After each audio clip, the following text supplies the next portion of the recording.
സർവാന്തര്യാമിയെ സർവാധിശായിയെ മുക്തിസന്ദായക സൗഭാഗ്യമേ ഓങ്കാരക്കാതലെ നിന്നിലലിഞ്ഞിവർ ഒന്നായി തീരാൻ വരം തരണേ. ഉള്ളിൻ്റെ മണിയറയ്ക്കുള്ളിലായി മരുന്ന നിത്യ ചൈതന്യരൂപാം ദർശനം നൽകുവാൻ തിരുവുള്ള മാകണേ ദേവദേവാ.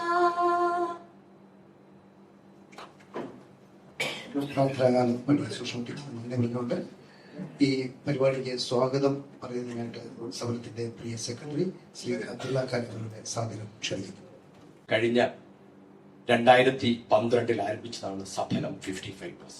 ഒത്തിരി ഇതിലൂടെ പ്രവർത്തനങ്ങൾ നടന്നുകൊണ്ടിരിക്കുകയാണ്.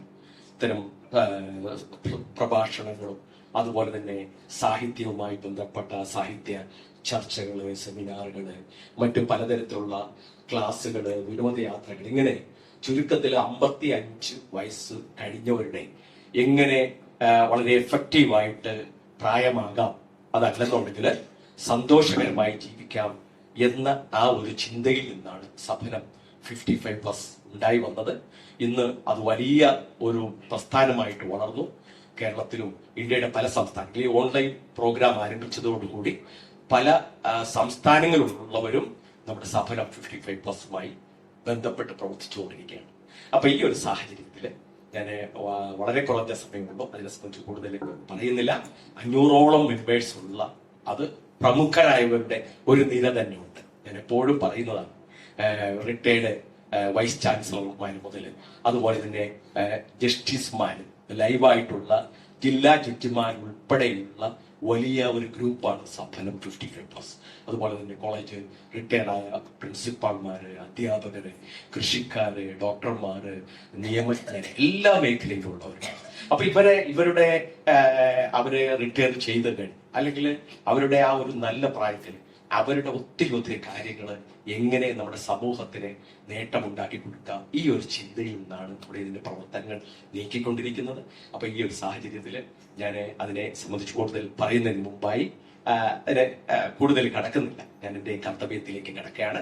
ആദ്യമായി നമ്മുടെ ഈ പ്രോഗ്രാം ഇതിന്റെ അധ്യക്ഷൻ എനിക്ക് ഔപചാരികമായിട്ട് ആദ്യം പറഞ്ഞ അദ്ദേഹം വന്നു കഴിഞ്ഞിട്ട് പറയാം. ഈ പ്രോഗ്രാം ഉദ്ഘാടനം ചെയ്യാനായി വളരെ കുറഞ്ഞ സമയത്തിലാണ് അദ്ദേഹം ഈ അടുത്ത ദിവസമാണ് പാല നഗരസഭയുടെ ചെയർമാനായി തിരഞ്ഞെടുക്കപ്പെട്ടത്. പ്രിയപ്പെട്ട ഷാജു വീതിരുത്തൻ, അദ്ദേഹത്തെ ഏറെ സ്നേഹത്തോടെ ഈ വേദിയിലേക്ക് സ്വാഗതം ചെയ്യുന്നു. അദ്ദേഹം എനിക്ക് മുമ്പ് പാല സെന്റ് തോമസ് കോളേജില് യൂണിയൻ ചെയർമാനായിരുന്നു. വളരെ സജീവമായ രാഷ്ട്രീയക്കാരനാണ്. അതുപോലെ തന്നെ നമ്മുടെ എനിക്ക് ഏറ്റവും നമുക്കെല്ലാം വേണ്ടപ്പെട്ട ഡോക്ടർ ഏതിലൻ കതിരവൻ അവരുടെയാണ് സ്വാഗതം ചെയ്യാനുള്ളത്. അദ്ദേഹത്തെ സംബന്ധിച്ച് ഞാൻ കൂടുതൽ പറയേണ്ട കാര്യമില്ല. എല്ലാവർക്കും അദ്ദേഹത്തെ പറ്റി അറിയാം. കാരണം അമേരിക്കൻ യൂണിവേഴ്സിറ്റികളിൽ, ജോൺസ് ഹോപ്കിൻസ്, ഷിക്കാഗോ യൂണിവേഴ്സിറ്റികളിൽ സീനിയർ സയന്റിസ്റ്റായിരുന്നു. അതുപോലെ തന്നെ വിവിധ അദ്ദേഹം കൈവയ്ക്കാത്ത മേഖലകൾ ഏതാണെന്നാണ് നമ്മൾ അറിയാനുള്ളത്. സിനിമാ മേഖലയിൽ, എഴുത്ത്, പ്രഭാഷണം, എല്ലാ മേഖലയിലും അദ്ദേഹത്തിന്റെ കയ്യൊപ്പോട് കൂടിയാണ് നമ്മളെപ്പോഴും കാണുന്നത്.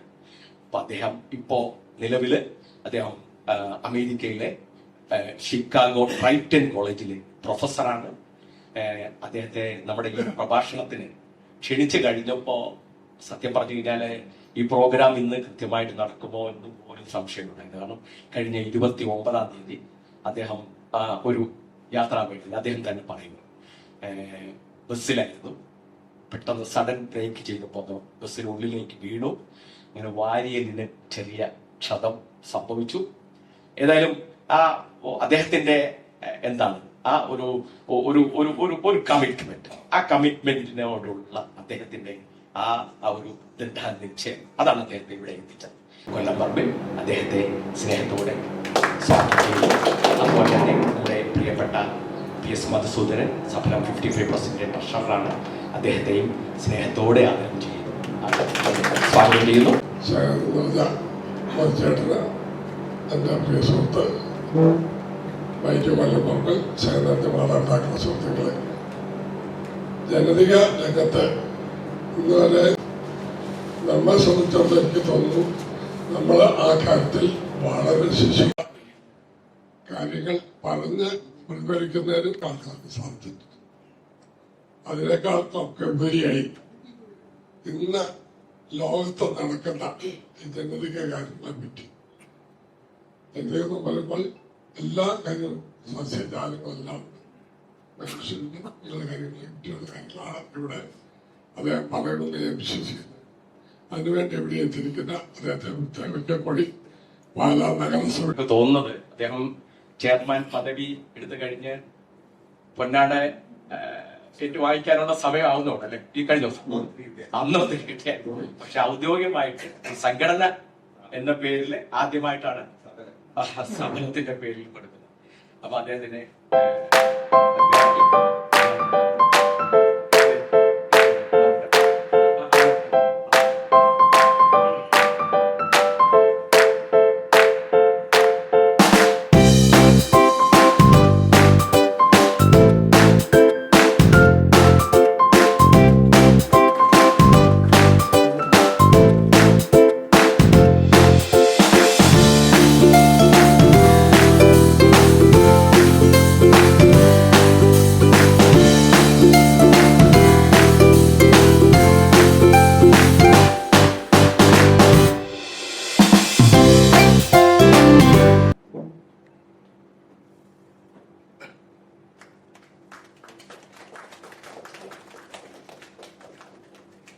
പക്ഷെ എത്രയോ തവണ ഇവിടെ വന്ന് നിങ്ങളെ കണ്ടിരിക്കുന്നത് അതേ സ്ഥലത്ത് കഴിഞ്ഞവരും വന്നിട്ടുള്ളതാണ്.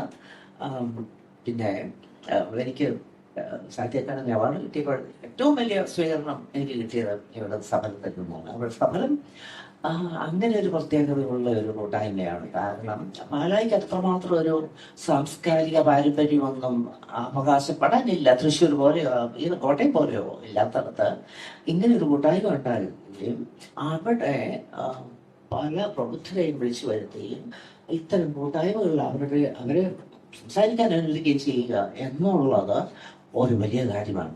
അപ്പോൾ പ്രത്യേകിച്ചും ഒരു പ്രായം കഴിഞ്ഞിട്ടുള്ളവർ, സാധാരണ ഇപ്പോഴും സാഹിത്യത്തിലോ സാംസ്കാരികമായ മറ്റു മേഖലകളിലോ പങ്കെടുക്കാനുള്ള കുറച്ചുകൂടി ചെറുപ്പക്കാരാണ്. പക്ഷേ സഫലത്തിന്റെ ഒരു പ്രത്യേകത സഫലം 55 എന്നുള്ളതാണ്. 55 കഴിഞ്ഞവർ ഇത്തരം കാര്യങ്ങളിൽ ഊർജ്ജസ്വലരായി പങ്കെടുക്കുകയും അവർക്ക് അതിനുള്ള അവസരങ്ങൾ ഒരുക്കുകയും ചെയ്യുക എന്നുള്ളതാണ് ഈ സഫലം ഗ്രൂപ്പിന്റെ പ്രത്യേകത. അത് പ്രത്യേകം അനുമോദനം മാർക്കിക്കുന്നതാണ്. എല്ലാവരും അതിന് ആണല്ലോ. അത് അപൂർവമാണിത്. അധികം സ്ഥലങ്ങളിൽ, കേരളത്തിലെ അധികം സ്ഥലങ്ങളിൽ ഇങ്ങനെ ഒരു കൂട്ടായ്മ ഇല്ല എന്നാണ് എൻ്റെ ഒരു അറിവ്. കാരണം പ്രായമാവുമ്പോഴാണ് നമുക്ക് കൂടുതൽ ഇത്തരം കൂട്ടായ്മയുടെ ആവശ്യം വരുന്നത്. പാരസ്പരിക ബന്ധം അതുപോലെയുള്ള ഊഷ്മളതയ്ക്ക് നമുക്ക് പ്രായമാകുമ്പോഴാണ് ആവശ്യം. അത് കണ്ടറിഞ്ഞ ഇങ്ങനെ ഒരു കൂട്ടായ്മ രൂപപ്പെടുത്തുകയും അത് ഒന്നാന്തരമായി നടത്തപ്പെടുകയും ചെയ്യുന്നു എന്നുള്ളതിൽ വളരെ സന്തോഷമുണ്ട്. നിങ്ങളെല്ലാവരും നിങ്ങളെ കൊണ്ട് തന്നെ ഇതിൽ നന്ദിയുള്ളവരായിരിക്കണം എന്നുള്ളതാണ് പറയുന്നത്. അബ്ദുള്ള ഖാൻ നന്നായിട്ട് കൊണ്ട് നടത്തുന്നുണ്ടായിരുന്നു. അപ്പോൾ അബ്ദുള്ള ഖാൻ പറഞ്ഞതുപോലെ അത്ര നല്ലൊരു ആരോഗ്യത്തിലല്ല ഇവിടെ നിൽക്കുന്ന. അവിടെ ഒരു ചെറിയൊരു അപകടം, ചെറിയതല്ല, സാമാന്യം വലിയ അപകടമാണ്. ചെറിയ രീതിയിലൊരു എല്ലുപൊട്ടി എന്താ ചെറിയ രീതിയിലല്ല എല്ലുപൊട്ടി, എൻ്റെ 4 വയറ് എല്ലുപൊട്ടിയിരിക്കുകയാണ്. സ്വല്പം അതിൽ 2 സ്വല്പം കൂടുതലാണ്. എന്റെ ഡോക്ടർ ഇത് അറിഞ്ഞെങ്കിൽ, ഞാൻ ഇവിടെ വന്നു എന്ന് വേണ്ട ഇവിടെ വന്നു എന്ന് എന്റെ ഡോക്ടർ അറിഞ്ഞെങ്കിൽ പിന്നെ ഞാൻ ഡോക്ടറെ എടുത്തോട്ടെ. മാസ് ലീവായിലാണ് ചികിത്സ, അങ്ങോട്ട് പിന്നെ പോകണ്ട. കാരണം കട്ടിലെ നെണീക്കരുതെന്നാണ് നിർദ്ദേശം. ഇതാ ഇവിടെ നിൽക്കുന്നത് ഞാൻ. കാരണം സഫലം വിളിച്ച ഞാൻ ക്യാൻസൽ ചെയ്യാനിരുന്നതാണ്. തീരെ വയ്യാതെ 2 ദിവസം മുമ്പ് ഒരു വേദന സഹിക്കാൻ പറ്റില്ല. പക്ഷെ സബലം വിളിച്ചാൽ എങ്ങനെ പോകാതിരിക്കും?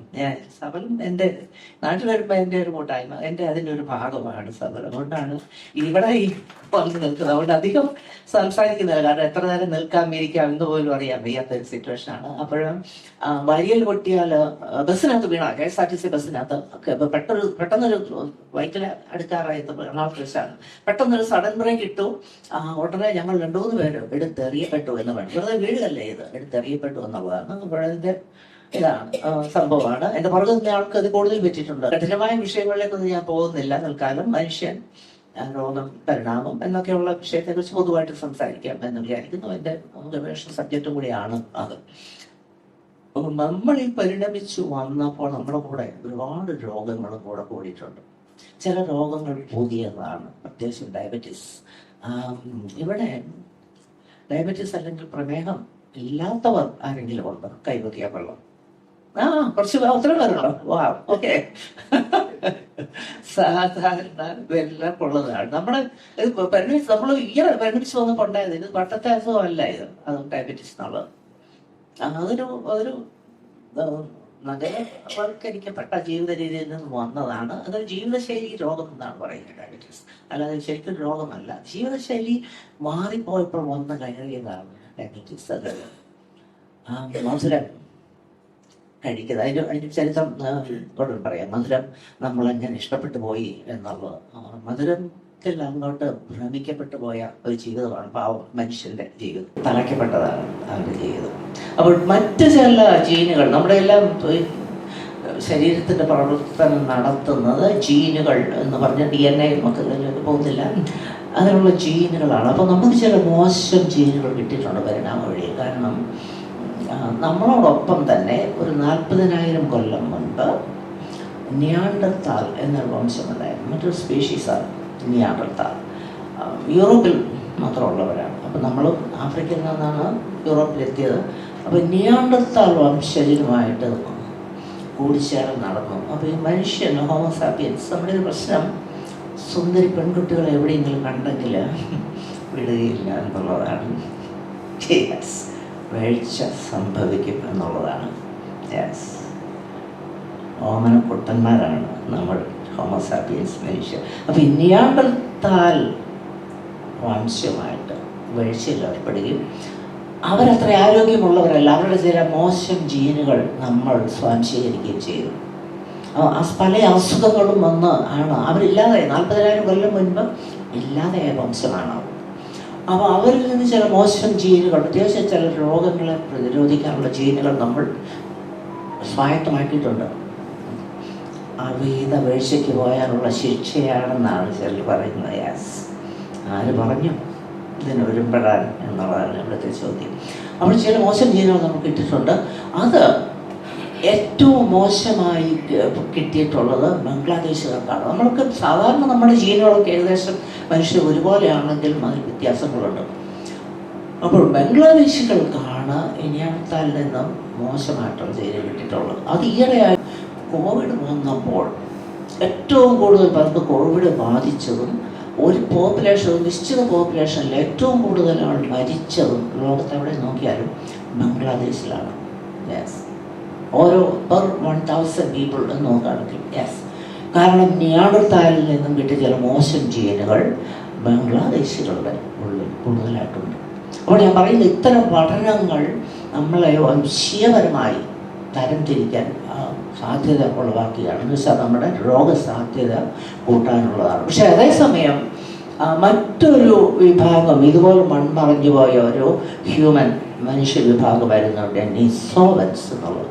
അവരിൽ നിന്നും കിട്ടിയത് നമുക്കല്ല, ടിബറ്റിലുള്ളവർക്ക് ചില പ്രത്യേക ഗുണങ്ങൾ, മണങ്ങൾ തിരിച്ചറിയാനുള്ള ചില ഗുണങ്ങളും കിട്ടിയിട്ടുണ്ട്. അപ്പോൾ എപ്പോഴും മോശമായ ജീനുകളല്ല നമുക്ക് കിട്ടിയിട്ടുള്ളത്. ഞാൻ പറഞ്ഞു വരുന്നത് പരിണാമ വഴിയിൽ നമ്മൾ പലതും സ്വാംശീകരിച്ചിട്ടുണ്ട് പല വംശങ്ങളിൽ നിന്നും. അപ്പോഴതിൻ്റെയൊക്കെ ഒരു ഭാഗ്യപത്രമാണ് നമ്മുടെ ഇന്നത്തെ ജീവിതം എന്നുള്ളതാണ് സത്യം. അപ്പോൾ നേരത്തെ ഡയബറ്റീസിൻ്റെ കാര്യം പറഞ്ഞത് ഈ മധുരം എന്നുള്ളതിൻ്റെ പ്രശ്നത്തിൽ പോയതാണ് നമ്മൾ. ഈ നാക്ക് തന്നെ നമുക്കില്ല. മീനുകൾക്ക് നാക്കില്ല, നമുക്കറിയാം. എല്ലാവർക്കും അറിയാമല്ലോ. ഒരു മീനിനെ വെട്ടുമ്പോഴും മീനുകൾക്ക് നാക്കില്ല. നമ്മൾ കരയിലേക്ക് കയറി കഴിഞ്ഞാണ് നാക്ക് പരിണമിച്ചു വന്നത്. പതുക്കെ പതുക്കെ കരയിലേക്ക് ആദ്യം കയറിയപ്പോൾ തന്നെ ഈ നാക്ക് എന്തിനാണ് പരിചയം? നാക്ക് പരിണമിച്ചു വന്നത് വിഴുങ്ങാൻ സഹായിക്കാൻ വേണ്ടിയാണ്. വായ്ക്കുള്ളിലായ പദാർത്ഥത്തെ തൊണ്ടയിലേക്ക് കടത്തിവിടാൻ വേണ്ടിയാണ് നാക്ക് പരിണമിച്ചത്. വെള്ളത്തിലായിരിക്കും അത് ആവശ്യമില്ല, വെള്ളത്തോടെ കൂടെ അങ്ങ് വിഴുങ്ങാണ്. മീനുകൾ എങ്ങനെയാണ് ചെയ്യുന്നത് അറിയാമല്ലോ. അങ്ങനെയാണ് കരക്ക് കയറി പാമ്പുകൾ അങ്ങനെയാണ്, നാക്കുകൊണ്ടല്ല. പക്ഷെ നമുക്ക് കൂടുതൽ നാക്ക് ആവശ്യം വന്നത് വിഴുങ്ങാൻ വേണ്ടിയാണ്. അപ്പൊ ആദ്യം കരയ്ക്ക് കയറി ജീവികൾ എന്താ ചോദിച്ചാൽ അവരിരയെ എടുത്തിട്ട് പിന്നെ തിരിച്ച് വെള്ളത്തിലേക്ക് പോകേണ്ടി വന്നിരുന്നു വിഴുങ്ങാൻ വേണ്ടി. അപ്പോൾ വളരെ പതുക്കെ സാവധാനം ആണ്. സാവധാനം എന്ന് വെച്ചാൽ മില്യൺ കണക്കിന് വെള്ളങ്ങളാണ്. സാവധാനമാണ് നാക്ക് എന്നൊരു ചെറിയ മാംസപേശി അവിടെ ഉരുത്തിരിഞ്ഞു വന്നതും അത് വലിയൊരു നീളമുള്ള ഒരു അവയവമായി മാറിയത്. അങ്ങനെയാണ് നാക്ക് പരിണമിച്ചത്. പിന്നെ നമ്മളിൽ സസ്തനികൾ എന്ന് വെച്ചാൽ മാമൽസ് എന്ന് വെച്ചാൽ കുഞ്ഞുങ്ങളെ മുലയൂട്ടുന്നവരാണ് സസ്തനികൾ. അവർ മുട്ടയിടുകയല്ല ചെയ്യുന്നത്. ഈ നാക്ക് കൂടുതൽ പരിണമിച്ചു വരികയും നാക്കിൽ പല സ്വാദുകൾ അറിയാനുള്ള ചെറിയ ചെറിയ മൂളങ്ങൾ അല്ലെങ്കിൽ കന്തങ്ങൾ ഉരുത്തിരിയുകയും ചെയ്തു. അപ്പോൾ മനുഷ്യരിലാണ് അത് ഏറ്റവും സങ്കീർണമായി ഉരുത്തിരിഞ്ഞ് ഈ നാക്ക് വന്നപ്പോൾ. നാക്കിൽ നമുക്കൊരു 5 തരത്തിലുള്ള സ്വാദ്, എരിവ്, ചവർപ്പ്, പുളി, മധുരം, ഇങ്ങനെ 5 or 6 തരത്തിലുള്ള സ്വാദുകൾ തിരിച്ചറിയാൻ നമുക്ക് സാധ്യമായി. ഒരു പാമ്പിന് സാധ്യമല്ല. ഒരു പാമ്പിന് സ്വാദ് അറിയേണ്ട ആവശ്യവുമില്ല. പാമ്പ് ആ മണത്താണ് അതിൻ്റെ ഇരയെ അറിയുന്നത്. വേറെ ഒരു പിന്നെ നാക്ക് ആ മണം അറിയാൻ വേണ്ടിയാണ്. വാസ്തവത്തിൽ മണം അറിയുന്ന പാമ്പ് നാക്കുകൊണ്ടാണ്, അല്ലാതെ അത് സ്വാദുള്ള ഒന്നുമില്ല. പാമ്പിന് മധുരം തിരിച്ചറിയാൻ വയ്യ. എരിവ്, ചവർപ്പ്, പുളിയൊന്നും പാമ്പിന് തിരിച്ചറിയത്തില്ല, അറിയേണ്ട കാര്യവുമില്ല. നമുക്ക് ആവശ്യമില്ല. നമ്മൾക്ക് നമ്മുടെ ആഹാരങ്ങൾക്ക് ഇത്തരം തിരിച്ചറിഞ്ഞിട്ട് വേണം നമ്മൾക്ക് ഏത് കഴിക്കണമെന്ന് തീരുമാനിക്കണം. മധുരം നമുക്ക് ആവശ്യമാണെന്നുള്ളത്. അവിടെയാണ് പ്രശ്നങ്ങൾ തുടങ്ങിയത്. ഇപ്പോൾ നമ്മൾ എത്തിപ്പെടുന്ന ഡയബറ്റീസിൽ ചെന്നെത്തിയത് അതിൽ നിന്നാണ്. മധുരം ആവശ്യം. എന്തിനും മധുരം ആവശ്യം? കാരണം ഗ്ലൂക്കോസാണ് അത്യാവശ്യം. ഈ ഗ്ലൂക്കോസാണ് പ്രശ്നം ഉണ്ടാക്കുന്നത്. ഡയബറ്റീസ് ഉള്ളവർക്ക് അറിയാം രക്തത്തിൽ ഗ്ലൂക്കോസിൻ്റെ അളവ് കൂടുകയാണ് എന്നുള്ളത്. അപ്പോൾ ഈ മധുരം തിരിച്ചറിയുന്നത് എന്തിനാണെന്ന് വെച്ചാൽ ഗ്ലൂക്കോസ് അത്യാവശ്യമാണ്. ഗ്ലൂക്കോസാണ് നമ്മൾക്ക് എനർജി തരുന്നത്, ശക്തി തരുന്നത്, എനർജി. ചില എനർജി തന്മാത്രകൾ നിർമ്മിക്കുന്ന ഗ്ലൂക്കോസിൽ നിന്നാണ്, ഗ്ലൂക്കോസിൻ്റെ എനർജിയിൽ നിന്നാണ്. അപ്പോൾ ഗ്ലൂക്കോസിൽ പ്രത്യേക ഒരു പദാർത്ഥം, അത് സസ്യങ്ങൾ നിർമ്മിക്കുന്നതാണ്. അതിൽ സൂര്യപ്രകാശത്തിൽ നിന്നുള്ള എനർജിയാണ് ഗ്ലൂക്കോസ്. ഓരോ സസ്യങ്ങളുടെ ഓരോ ഇലയും ഓരോ സോളാർ സെല്ലുകളാണ്. ഇവിടെ സോളാർ പാനൽസ് തുടങ്ങിയോ? ഏതെങ്കിലും വീട്ടിൽ തുടങ്ങിയിട്ടുണ്ടോ? അപ്പോഴും ഉണ്ടോ? ഓ, ഓക്കെ. അപ്പോൾ ഒരു സോളാർ ഈ ഇല, സസ്യത്തിൻ്റെ ഇലകൾ എന്ന് വെച്ചാൽ എന്തിനാണ് ഇല ഇങ്ങനെ നിൽക്കുന്ന അറിയാം? സൂര്യപ്രകാശം. നിങ്ങൾക്കറിയാം സസ്യങ്ങൾക്ക് സൂര്യപ്രകാശം വേണം. ഇതൊക്കെ ഓരോ സോളാർ പാനലുകളാണ് ഈ ഇലകൾ, വിശ്വസിക്കലുകളാണ്. അതുകൊണ്ടാണ് ഇല ഇങ്ങനെ സൂര്യന് നേരെ ഇങ്ങനെ നിൽക്കുന്നത്. സോളാർ പാനലുകളാണ്. സൂര്യപ്രകാശത്തിൽ നിന്നുള്ള എനർജിയാണ് ഈ ഗ്ലൂക്കോസാക്കി മാറ്റിയെടുക്കുന്നത്. സസ്യങ്ങൾക്ക് മാത്രം പറ്റുന്ന ഒരു ട്രിക്കാണത്. അപ്പോൾ ഈ ഗ്ലൂക്കോസ് നമ്മൾ കൂടുതലുള്ള കാരണം തലച്ചോറ് ഏറ്റവും വികസിച്ചവരാണ് നമ്മൾ. ഏറ്റവും വലുത് തലച്ചോറ് നമ്മുടെ സസ്തനികൾ ഏറ്റവും വലിയ എന്ന് വെച്ചാൽ നമ്മുടെ മുഖത്തെ കമ്പയർ ചെയ്യുമ്പോൾ ഏറ്റവും വലിയ തലച്ചോറ് മനുഷ്യരാണ്. ഇവൻ നേരത്തെ പറഞ്ഞ നിയാണ്ടർത്താൽ എന്ന് വെച്ചാൽ 40,000 കൊല്ലം മുമ്പ് ഇല്ലാതെയായ നിയാണ്ടർത്താലിൽ നിന്ന് നമ്മൾക്ക് വ്യത്യാസം വന്നത് ഒരേ ഒരു ജീനിൻ്റെ വ്യത്യാസമാണ്. അത് കൂടുതൽ ന്യൂറോണുകൾ, നമ്മൾ തലച്ചോറ് നിർമ്മിച്ചിരിക്കുന്ന ന്യൂറോണുകൾ അല്ലെങ്കിൽ നാഡീകോശങ്ങൾ കൊണ്ടാണ്. അപ്പോൾ ആ തലച്ചോറ് വലുതായി വന്നതിന് പുറകിൽ എനർജി നീഡ് അല്ലെങ്കിൽ ഊർജം ആവശ്യമായി വന്നു ഒരുപാട്. അതുകൊണ്ടാണ് നമ്മൾക്ക് ഗ്ലൂക്കോസ് ചെലുത്താൻ നമ്മൾ ശ്രമിക്കുകയാണ് ഏറ്റവും കൂടുതൽ. ഗ്ലൂക്കോസ് വെച്ചാൽ സ്വല്പം മധുരമുണ്ട്. അത് ഗ്ലൂക്കോസ് വേറെ തന്മാത്രയോട് കൂടി ചേരുമ്പോഴാണ് നമ്മുടെ പഞ്ചസാരയായി മാറുന്നത്. ഗ്ലൂക്കോസും ഫ്രക്ടോസും കൂടെ കെമിസ്ട്രി എന്ന് പറഞ്ഞില്ല, പേടിക്കണ്ട. അതാണ് ഷുഗർ, നമ്മുടെ പഞ്ചസാര. അതാണ് പഞ്ചസാര ചെലുത്താൻ നമ്മൾ ശ്രമിക്കുന്നത്. നമ്മുടെ തലച്ചോറിലേക്ക് ഗ്ലൂക്കോസ് എന്ന് തലച്ചോറിന് ഊർജ്ജം പ്രദാനം ചെയ്യാൻ വേണ്ടിയാണ്. കാരണം അത്ര വലിയ തലച്ചോറാണ് നമ്മുടെ. ഒരു ചെറിയ സ്ഥലത്ത് ഒരു ചിമ്പൻസിയുടെ തല നോക്കിയാൽ നമ്മൾ വിചാരിക്കും തല വലുതാണെന്നുള്ളത്.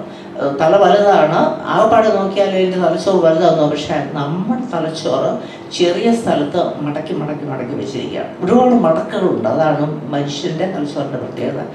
സ്ഥലം ലാഭിക്കാൻ വേണ്ടി ഒരുപാട് മടക്കി വെച്ചിരിക്കുകയാണ്. പക്ഷേ സദാസമയം അവൻ്റെ ചിന്താശക്തി നിങ്ങൾക്കറിയാം, ഏറ്റവും കൂടുതൽ ചിന്താശക്തി ഉള്ളതാണ്, ഏറ്റവും കൂടുതൽ കൈകൊണ്ട് കാര്യങ്ങൾ ചെയ്യാൻ പറ്റുന്ന മനുഷ്യർക്കാണ്.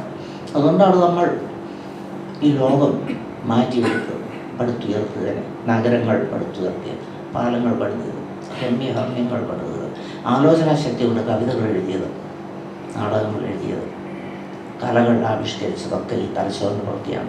ഊർജം ഏറ്റവും കൂടുതൽ ആവശ്യമുള്ള അവയവമാണ് തലച്ചോറ്. അപ്പോൾ അതിനു വേണ്ടിയാണ് നമ്മുടെ നാക്കിൽ ഈ മധുരം കൊണ്ടുവച്ചത്. ഈ മധുരം കൊണ്ടുവച്ചപ്പോൾ അത് കഴിക്കുക എന്നുള്ളതാണ്. മധുരമായിട്ട് ഫീൽ ചെയ്യുന്നതാണ് ഒരു തെറ്റിദ്ധാരണയാണ്. ഈ പഞ്ചസാര തന്നെ വേറൊരു ഏതെങ്കിലും ഒരു ജന്തുവിന് കൊടുത്താൽ അതിന് മധുരമാണെന്ന് തോന്നാൻ നിർബന്ധമില്ല. കാരണം ഈ നമ്മുടെ നാക്കിലുള്ള ചെറിയ ചെറിയ മുകുളങ്ങൾ ഞാൻ പറഞ്ഞല്ലോ, അത് സ്വീകരണങ്ങൾ, അവിടെ ചെന്ന് പഞ്ചസാരയുടെ തന്മാത്രം പറ്റിപ്പിടിക്കുകയാണ്. അത് തലച്ചോറിലേക്ക് നാടി വഴി നെറു വഴി സന്ദേശങ്ങൾ അയക്കുകയാണ്. അപ്പോൾ തലച്ചോറാണ് പറയുന്നത് അത് മധുരമാണെന്ന്. അല്ലാതെ മധുരം നമുക്ക് അവിടെ ആ സാധനത്തിന് മധുരം എന്നൊന്നും ഇല്ല. മധുരം എന്നൊന്നും ഒരു കൺസ്ട്രക്റ്റാണ്, അങ്ങനെ ഒരു സംഭവം ഇല്ല. തലച്ചോറാണ് അത് പഞ്ചസാരയാണ് മധുരമുള്ളത്. മാത്രമല്ല വേറൊരു സംഭവം കൂടെ നടന്നു. ഈ മധുരത്തിൻ്റെ ഏറ്റക്കുറച്ചിൽ അറിയാനുള്ള സാധ്യതയും നമ്മുടെ നാക്കിൽ വെച്ച് തന്നിട്ടുണ്ട്. കാരണം പായസം കുടിച്ച് കഴിയുമ്പോൾ മധുരം സ്വല്പം കൂടി ആവാമായിരുന്നു എന്ന് നിങ്ങൾ പറഞ്ഞിരിക്കും അല്ലേ, അല്ലെങ്കിൽ മധുരം കൂടിപ്പോയി ഇല്ലേ, അടയുണ്ടാക്കിയോ അല്ലെങ്കിൽ ഉണ്ണിയപ്പം ഉണ്ടാക്കിയോ ഇത്രയും മധുരം വേണ്ടായിരുന്നു. മധുരത്തിൻ്റെ ഏറ്റക്കുറച്ചിൽ വരെ നമുക്ക് കൃത്യമായിട്ട് അറിയാൻ പറ്റുന്നുള്ളൂ. വേറെ വലിയ പരിണാമത്തിൽ നടന്ന വലിയൊരു സംഗതിയാണ്. അപ്പോൾ ഈ പറഞ്ഞു വരുന്നത് നമ്മുടെ തലച്ചോറിന് പ്രവൃത്തിക്ക് വേണ്ടി അത്യാവശ്യമാണ് മധുരം, ഗ്ലൂക്കോസ് മോളിക്യൂൾ എന്നതിന് എനർജി. അതാണ് നമ്മളിപ്പോൾ പിടികൂടി ഡയബറ്റീസിലേക്ക് കൊണ്ട് എത്തിച്ചത് എന്നുള്ളത്. അപ്പോൾ ഞാൻ പറഞ്ഞു വരുന്നത് അവിടെയാണ് പരിണാമവും രോഗവും മനുഷ്യരും ഇത് മൂന്നും തമ്മിൽ ബന്ധിപ്പിക്കുന്ന ഒരു കണ്ണി. ഈ മധുരം ഇപ്പം നമുക്ക് പ്രശ്നമായി മാറിയിരിക്കാം. നമ്മളുടെ അതിജീവനത്തിന് വേണ്ടിയാണ് ഈ മധുരം നമ്മൾക്ക് തോന്നാനുള്ള കാരണം. പക്ഷേ ഇപ്പം നമുക്ക് തന്നെ പാരയായി മാറിയിരിക്കുകയാണ് ആധുനിക ജീവിത ശൈലി കൊണ്ട്. ആധുനിക ജീവിത ശൈലി എന്ന് വെച്ചാൽ അർബൻ എന്ന് വെച്ചാൽ നാഗരികവൽക്കരിക്കപ്പെട്ടവർക്കാണ് കൂടുതൽ ഡയബറ്റീസ് വരുന്നത്. ഇപ്പോഴും ആദ്യ മനുഷ്യരുടെ അല്ലെങ്കിൽ ആദിവാസികളുടെ ഇടയ്ക്കൊക്കെ ഡയബറ്റീസ് വളരെ കുറവാണ്. എന്ന് വെച്ചാൽ കൂടുതൽ അധ്വാനിച്ച് ജീവിക്കുന്നവർക്കൊക്കെ വളരെ കുറവാണ് ഡയബറ്റീസ്. കാരണം നമുക്ക് മധുരം അല്ലെങ്കിൽ ഗ്ലൂക്കോസ് നമുക്ക് അത്യാവശ്യമാണ്. പക്ഷേ അതിനെ കൈകാര്യം ചെയ്യാനുള്ള കഴിവ് അവർക്കൊണ്ട് നമ്മളെ അതിനെ കൈകാര്യം ചെയ്യാനുള്ള കഴിവ് അമിത ഉപയോഗം മൂലം നഷ്ടപ്പെട്ടു പോകാൻ ഉണ്ടായത്. അങ്ങനെ നമ്മൾ ഓരോ പരിണാമം വഴി നമ്മളെ രക്ഷിക്കാൻ വേണ്ടി ഉള്ള സിസ്റ്റമാണ് പരിണാമം. അത് നമുക്കെതിരെ മാരയായിട്ട് മാറിയിരിക്കുകയാണ് ഇപ്പോഴും. മധുരം പലർക്കും ഗോതമ്പ് കഴിക്കാൻ വയ്യാത്ത പലരും എനിക്കറിയാം. ഗോതമ്പോ അല്ലെങ്കിൽ ബാർലിയോ വയറ്റിൽ പ്രശ്നം ഉണ്ടാക്കുന്നവർക്കുണ്ട്. അതിൽ ഗ്ലൂട്ടൻ എന്നൊരു സാധനമുണ്ട്, ഭയങ്കര അലർജി ഉണ്ടാകും, അവർക്ക് കഴിക്കാൻ വയ്യ. ഗോതമ്പുള്ള ഒന്നും ചപ്പാത്തി കഴിക്കുന്നില്ല, ഒന്നും ഈവൻ ഗോതമ്പ് പായസം പോലും കുടിക്കാൻ വയ്യാത്തവർ. അതിനകത്ത് ഗ്ലൂട്ടൻ എന്നൊരു പ്രോട്ടീൻ ഉള്ളത് പ്രശ്നമുണ്ടാക്കുന്ന ആൾക്കാരുണ്ട്. പക്ഷേ പറഞ്ഞു വരുന്നത് എല്ലാ ഭക്ഷണങ്ങളും നമുക്ക് വേണ്ടിയാണെന്ന് ഉള്ള ആ ധാരണ നമ്മൾ വിട്ടുകളയുന്നതാണ്. നമുക്ക് വേണ്ടി ആയിരിക്കില്ല എല്ലാ ഭക്ഷണങ്ങളും. അതുപോലെയാണ് മറ്റൊരു ഒരു പ്രധാന കാര്യം. പരിണാമപരമായി നമുക്ക് അധികം നാൾ ആയിട്ടില്ല എന്ന് പറഞ്ഞാൽ വിശ്വസിക്കില്ല നിങ്ങൾ. പാല് കുടിച്ച് തുടങ്ങിയത് 2000 BC കഴിഞ്ഞിട്ടാണ് നമ്മൾ ഈ പാല് കുടിച്ച് തുടങ്ങിയത്. പാല് നമ്മൾ കുടിക്കേണ്ടതായിട്ടുള്ള വസ്തു തന്നെയല്ല വാസ്തവത്തിൽ. പാല് കുഞ്ഞുങ്ങൾ കുടിക്കേണ്ടതാണ്. മനുഷ്യരിലാണെങ്കിൽ 4 വയസ്സാകുമ്പോഴേക്കും മുലകുടി മാറുകയാണ്. നമുക്ക് അറിയാമല്ലോ ഇല്ലേ? മുലകുടി മാറിക്കഴിഞ്ഞാൽ പിന്നെ കുടിക്കേണ്ടതല്ല പശുവിൻ പാല്, ഏതെങ്കിലും മൃഗത്തിൻ്റെ പാല്. പക്ഷെ നമ്മൾ പാല് കുടിച്ച് തുടങ്ങിയത് ഒരു BC 2000 മുതലാണ്. അത്രയേ ഉള്ളൂ. BC 2000 മുതൽ വെച്ചാൽ അത് വലിയൊരു കാലഘട്ടം കഴിഞ്ഞിട്ടാണ്. എന്ന് വെച്ചാൽ 12,000 കൊല്ലം 12,000 കൊല്ലങ്ങൾക്ക് മുൻപാണ് നമ്മൾ കന്നുകാലികളെ വളർത്തി തുടങ്ങിയത്. ആയിരക്കണക്കിന് കൊല്ലങ്ങൾ നമ്മൾ പാൽ ഉപയോഗിച്ചിരുന്നില്ല എന്നുള്ളതാണ് സത്യം. യെസ്. അപ്പോൾ അതുപോലെ പാല് കുടിക്കേണ്ട അത്യാവശ്യവുമില്ലായിരുന്നു. ഇപ്പോൾ പോലും പാല് കുടിക്കാൻ അത്യാവശ്യമില്ല. ലോകത്ത് 40% ആൾക്കാർ ഇപ്പോൾ പാലുൽപ്പന്നങ്ങളോ ഉപയോഗിക്കുന്നുള്ളൂ എന്നുള്ള സത്യമാണ്. പാലത്ര അത്യാവശ്യം നല്ലത്. 4 വയസ്സ് കഴിഞ്ഞാൽ മുലകുടി മാറുന്ന സമയത്ത് നമ്മൾക്ക് പാല് ദഹിക്കാനുള്ള കഴിവില്ലായിരുന്നു. അതിപ്പോൾ വളർന്നുണ്ട്. നിങ്ങൾ കേട്ടിട്ടുണ്ടോ എന്നറിയാൻ വയ്യ, പാല് കുടിക്കാൻ പറ്റാത്ത ആൾക്കാരുണ്ട്. ഇവിടെ ഉണ്ടോയെന്ന് അറിയത്തില്ല. ലാക്ടോസ് ഇൻടോളറൻസ് എന്ന് പറയും. പാലിലുള്ള ലാക്ടോസ് ദഹിക്കാത്തതുകൊണ്ട് പാല് കുടിച്ചാൽ വയറ്റിൽ വലിയ അസുഖം വരും. നമ്മൾ വയറടച്ചു നിർത്തുക എന്ന് പറയും, ബ്ലോട്ടിങ് വരും, ഛർദ്ദിക്കാൻ വരും, അങ്ങനെ പ്രശ്നങ്ങളുണ്ട്. അപ്പോൾ പാല് കുടിക്കുക എന്നുള്ളത് കൃത്രിമമായി മനുഷ്യൻ സ്വാംശീകരിച്ച ഒരു ശീലമാണ്. അത് ഏകദേശം ഞാൻ നേരത്തെ പറഞ്ഞു 3000 BC 2000 BC മാത്രം വന്നു തുടങ്ങിയതാണ് ഈ പാല് കുടിക്കുക എന്നുള്ളത്. പാല് കുടിച്ചതുകൊണ്ട് ചില മെച്ചങ്ങൾ വന്നത് യൂറോപ്പിൽ പലയിടത്തും വന്നതാണിത്. പാല് കുടിച്ചതുകൊണ്ട് ചില മെച്ചങ്ങൾ വന്നത് അസുഖങ്ങൾ വന്നപ്പോഴാണ്. അസുഖങ്ങൾ വന്നപ്പോൾ അതേസമയം ക്ഷാമകാലമായിരുന്ന സമയത്താണ് ഈ പാല് കുടിച്ചത് കൊണ്ട് ഈ പശുവിൻ്റെ കുട്ടിക്കുള്ളതാണ് പാല്. നമ്മൾ മോഷ്ടിക്കുകയാണത്. യാതൊരു നാണമില്ലാതെ നമ്മൾ മോഷ്ടിച്ച് കുടിക്കുകയാണ്. നമുക്ക് അത്യാവശ്യമല്ല താനും. കാരണം പാലിനകത്ത് നിന്ന് കാൽഷ്യം കിട്ടാനാണെങ്കിൽ സാമാന്യം നന്നായിട്ട് ആഹാരം കഴിക്കുന്നവർക്ക് കാൽഷ്യം കിട്ടും. പിന്നെ നിങ്ങൾ ഇറച്ചി മീൻ കഴിക്കുന്നവരാണെങ്കിൽ അതിൽ നിന്നും കാൽഷ്യം കിട്ടും. അല്ല, പാൽ കുടിക്കണില്ല, അത് നിർബന്ധമില്ല. പിന്നെ വൈറ്റമിൻ ഡി കുറച്ചപ്പോൾ വെയിലും ഉണ്ടായാലും വൈറ്റമിൻ ഡി ശരീരം തന്നെ ഉണ്ടായിട്ടുള്ളൂ. അപ്പോൾ പാല് അത്ര അത്യാവശ്യമുള്ള കാര്യമല്ല. എന്തെങ്കിലും അസുഖമുള്ളവർക്ക് മാത്രമേ പാൽ ആവശ്യമുള്ളൂ. നമ്മുടെ പരിണാമവേളയിൽ ഈ അടുത്ത കാലത്ത് നമ്മൾ സ്വാംശീകരിച്ചൊരു ദുശീലമാണ് ഈ പശുവിൻ്റെ കുട്ടിക്ക് വെച്ചിട്ടുള്ള പാല് മോഷ്ടിച്ചെടുത്ത് കുടിക്കുക. അത് വലിയൊരു സംഭവമായി മാറി. ഇന്ന് ലോകത്തെ വിപണി വലിയടക്കിയിരിക്കുന്നതാണ് പാല് ഉൽപ്പന്നങ്ങൾ. നമുക്കറിയാം, പാല്, വെണ്ണ, തൈര്, ചീസ്, അതുപോലെ ഒരുപാട് പാല് ഉൽപ്പന്നങ്ങൾ. നമ്മുടെ വീടിന് മുമ്പിൽ പാല് കുപ്പി എത്തിയില്ലെങ്കിൽ ജീവിതമില്ല എന്നുള്ള രീതിയിൽ നമ്മൾ എത്തിയിരിക്കുകയാണ്, അല്ലേ? എൻ്റെ വീട്ടിൽ ഇവിടെ ഞാനിപ്പോൾ കൊട്ടാരമറ്റം താമസിക്കുന്നു. പാലുകുപ്പി കണ്ടില്ലെങ്കിൽ എൻ്റെ വലിയ നെർവസാകും. രാവിലെ പാലുകുപ്പി എത്തിയില്ലെങ്കിൽ, പിന്നെ ഫ്രിഡ്ജിൽ തലേദിവസം മേടിച്ച പാല് പാക്കറ്റും ഇല്ലെങ്കിൽ അദ്ദേഹം നെർവസാകും എന്നുള്ള അത്രമാത്രം നമ്മൾ പാൽക്കൊടിയിൽ വിട്ടുപോയിരിക്കുകയാണ് വസ്തുതയിൽ. അത്ര ഞാൻ പറഞ്ഞില്ല, നേരത്തെ പറഞ്ഞു 40% ആൾക്കാർ ഈ പാൽ ഉപയോഗിക്കുന്ന ലോകത്താപാടെ നോക്കുകയാണെങ്കിൽ ചൈനയിലുള്ള പലർക്കും ഈ പ്രശ്നമുണ്ട്. ഈ ലാക്ടോസ് ദഹിക്കാതിരിക്കാന്നുള്ള, പാൽ ദഹിക്കാതിരിക്കുക എന്നുള്ളത്.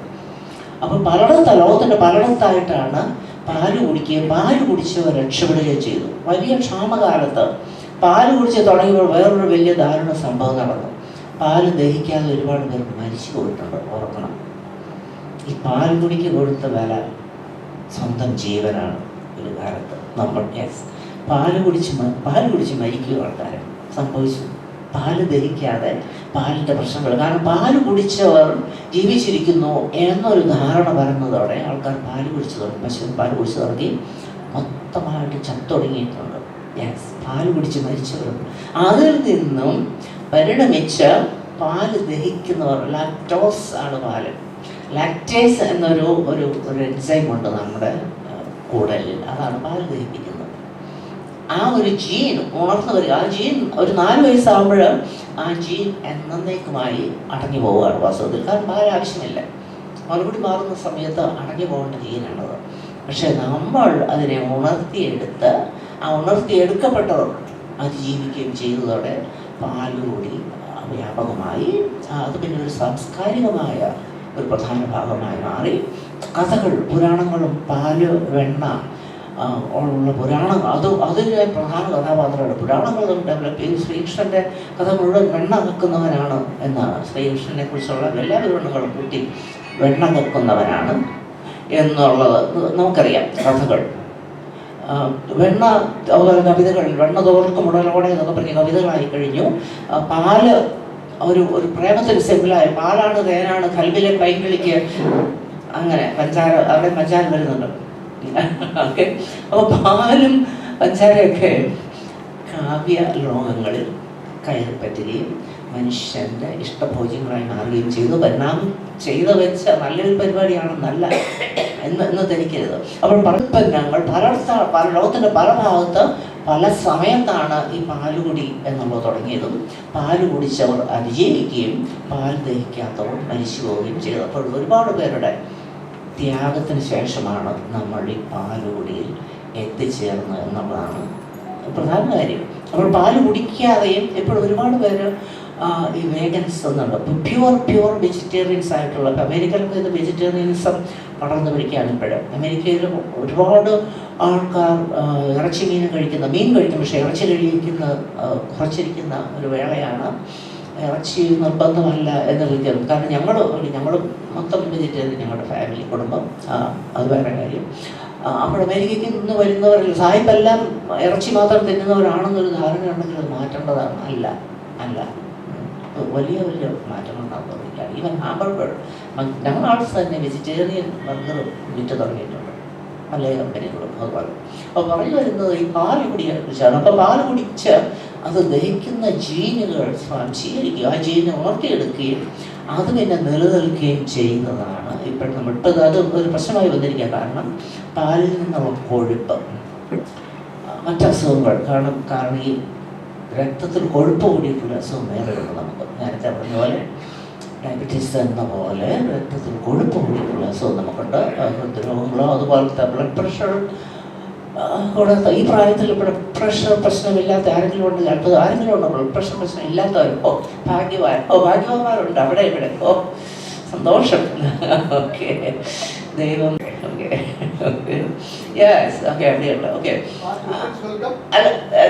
ഒരു സെക്കൻഡ്, ചോദ്യങ്ങളൊന്നും എഴുതണ്ട. ഓക്കെ, എപ്പോഴും ഞാൻ പറഞ്ഞു വരുന്ന രോഗപരിണാമം നമ്മളെ രക്ഷിക്കാൻ വേണ്ടി പലതും ചെയ്തു കൂട്ടിയിട്ടുള്ള പല ജീനുകളും നമുക്ക് സ്വാംശീകരിക്കപ്പെടാൻ അനുഭവം തന്നിട്ടുണ്ട്. പക്ഷേ ദുരുപയോഗം കൊണ്ട് നമുക്കതിനെ മറികടക്കാൻ വയ്യാത്ത വന്നിരിക്കുകയാണ്. പക്ഷേ അത് നമ്മൾ ഇപ്പോഴും നമ്മൾ നടത്തിക്കൊണ്ടിരിക്കുകയാണ്. ഇനിയിപ്പോൾ അടുത്ത് വരാൻ പോകുന്നത് മലയാളികൾ പ്രത്യേകിച്ചും യാതൊരു പോഷക ഗുണവുമില്ലാത്ത ഈ പൊറോട്ട തീറ്റയിൽ നിന്നും എന്താണ് മലയാളിക്ക് സംഭവിക്കാൻ പോകുന്നത് എന്നുള്ളത് കണ്ടറിയണം. 2 തലമുറ കഴിയുമ്പോഴും നമ്മൾ അറിഞ്ഞു തുടങ്ങും. ഈ പോഷക ഗുണമില്ലാത്ത പൊറോട്ട അത് വെറും സ്റ്റാർച്ചാണ്. പൊറോട്ട എന്ന് വെച്ചാൽ മൈദക്കൊരു ഗുണമില്ലാത്തതാണ്. പക്ഷേ അമിതമായി പൊറോട്ട തീറ്റ എവിടെ എത്തിക്കും? അടുത്ത ഈ തലമുറ നമ്മൾക്ക് പ്രശ്നമില്ല, നമ്മൾ ഇത്രയും കഴിഞ്ഞു പോയില്ല, നമ്മൾ അധികം പൊറോട്ട ഒന്നും വളർന്നവരല്ല. അപ്പോൾ ഈ പൊറോട്ട തീറ്റ എവിടെ നമ്മൾ എത്തിക്കും? ഇതൊക്കെ പരിണാമത്തിൻ്റെ ചോദ്യങ്ങളാണ്, നമ്മൾ അറിഞ്ഞിരിക്കേണ്ടതാണ്. ഇതൊക്കെ ധാരാളമാണ്. ഇത്രയും പറഞ്ഞുകൊണ്ട് നിർത്തുന്നു. അപ്പോൾ ചോദ്യങ്ങൾ അദ്ദേഹത്തിനോട് ചോദിക്കാം. എന്താ ചീസ്? ലോകത്ത് ഏറ്റവും കൂടുതൽ പാൽ ഉത്പാദിപ്പിക്കുന്ന രാജ്യം ഇന്ത്യയാണെന്നാണ് പറയുന്നത്. ഇന്ത്യയിൽ ചീസിനോട് വലിയ ആരും കാണിക്കുന്നില്ല. ഇന്ത്യയിൽ ചീസിനോടുള്ള പ്രഭവം ആരും കാണിക്കുന്നില്ല. അപ്പൊ എന്തുകൊണ്ട് ചീസ് ഒരു ബിസിനസ് താല്പര്യമായിട്ട് ഇവിടെ എടുക്കുന്നില്ല എന്നൊരു ചോദ്യം ഈയിടെ വീഡിയോയിൽ കണ്ടായിരുന്നു. വേറൊന്ന് മംഗോളിയ കാര്യം, ചീസ് ഉണ്ടാക്കുന്ന സ്വല്പം തണുപ്പ് ആവശ്യമാണ്, അല്ലെങ്കിൽ ഇത് ഒരുങ്ങി പോകുന്നുള്ളതാണ്. ചീസ് സ്വിറ്റ്സർലൻഡുകാരാണ് ഏറ്റവും കൂടുതൽ ചീസ് ഉണ്ടാക്കുന്നത്. അപ്പൊ ഈവൻ പാൽപ്പഴങ്ങളും ഇന്ത്യ അല്ലല്ല, അങ്ങനെ തളർന്ന് വീഴുന്നൊന്നുമില്ല, പേടിക്കണ്ട. ഓക്കെ, അപ്പൊ ചീസ് അതുകൊണ്ട് അതൊരു കാരണമാണ്. കാരണം ചീസ് ഉണ്ടാകാൻ സ്വല്പം ഒരു തണുപ്പ് വേണം, അല്ലെങ്കിൽ അത് ഇപ്പൊ ഇന്നത്തെ രീതിയിൽ നമ്മളൊരു ചീസ് ഉണ്ടാക്കാൻ വെച്ചാൽ വലിയ പ്രയാസം. നമുക്ക് നല്ല ചീസ് കിട്ടുകയില്ല, കാരണം പകുതി ഉരുകി നിൽക്കും. പക്ഷേ ചീസിനെ എന്തിനു നമ്മൾ കാര്യം ചെയ്യും? നമ്മൾ ഈ നെയ്യ് അതിന് പകരം എന്തുമാത്രം നെയ്യാണ് ഇന്ത്യക്കാരാണ് ഏറ്റവും കൂടുതൽ നെയ്യ് ഉപയോഗിക്കുന്നത്. യെസ്, ഈ ചീസുമായിട്ട് അപ്പം യാതൊരു കമ്പാരിസണും ഇല്ല. നെയ്യ് ഏറ്റവും കൂടുതൽ ഉപയോഗിക്കുന്നത്, അതും ഏറ്റവും നല്ല ഐറണി വെജിറ്റേറിയൻസ് ആണ് നെയ്യ് ഉപയോഗിക്കുന്നത്. അനിമൽ കൊഴുപ്പാണത്, അനിമൽ ഫാറ്റാണ്, ജന്തുജന്യമായ കൊഴുപ്പാണ് നെയ്യ്. അത് ഈ വെജിറ്റേറിയൻസിനോടൊക്കെ എൻ്റെ കാര്യം പ്യൂർ വെജിറ്റേറിയൻ ആണ്, എല്ലാം നെയ്യ് ഒഴിച്ചാണ്. ആവശ്യമില്ലെങ്കിൽ നെയ്യ് ഒഴിച്ചിരിക്കും.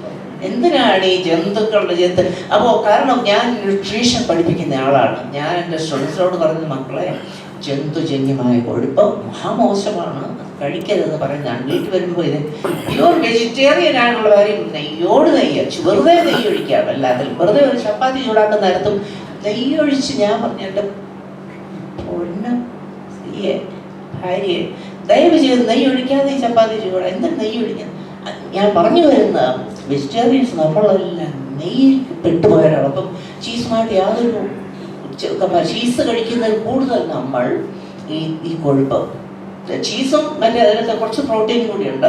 ചീസിനകത്ത് കൊഴുപ്പാണ് കൂടുതൽ, കൊഴുപ്പിൻ്റെ കൂടെ മിൽക്ക് പ്രോട്ടീൻസും ഉണ്ട് ചീസിൽ. അതാണ് വേറൊരു വലിയൊരു വ്യത്യാസം. പിന്നെ ഈ പിസ്സയൊക്കെ അവരുടെ ഇറ്റാലിയനും യൂറോപ്യൻ്റെ ഷാപ്പാണ് പിസ്സ.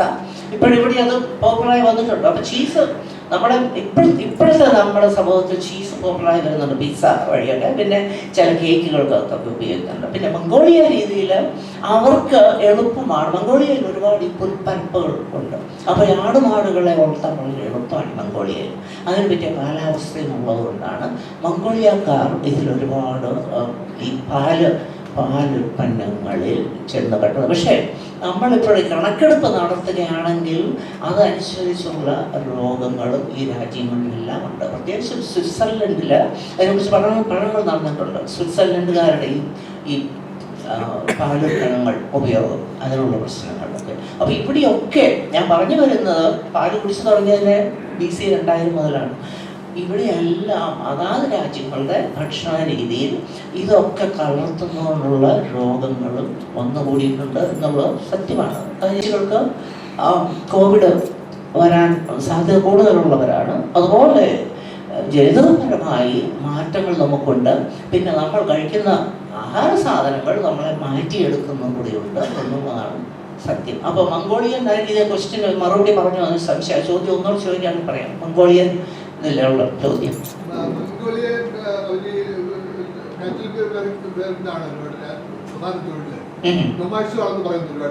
അപ്പൊ അവരുടെ പ്രധാന ആഹാരം ചീസാണെന്ന് പറയുന്നത്. ചീസ് അല്ലെങ്കിൽ പാല്.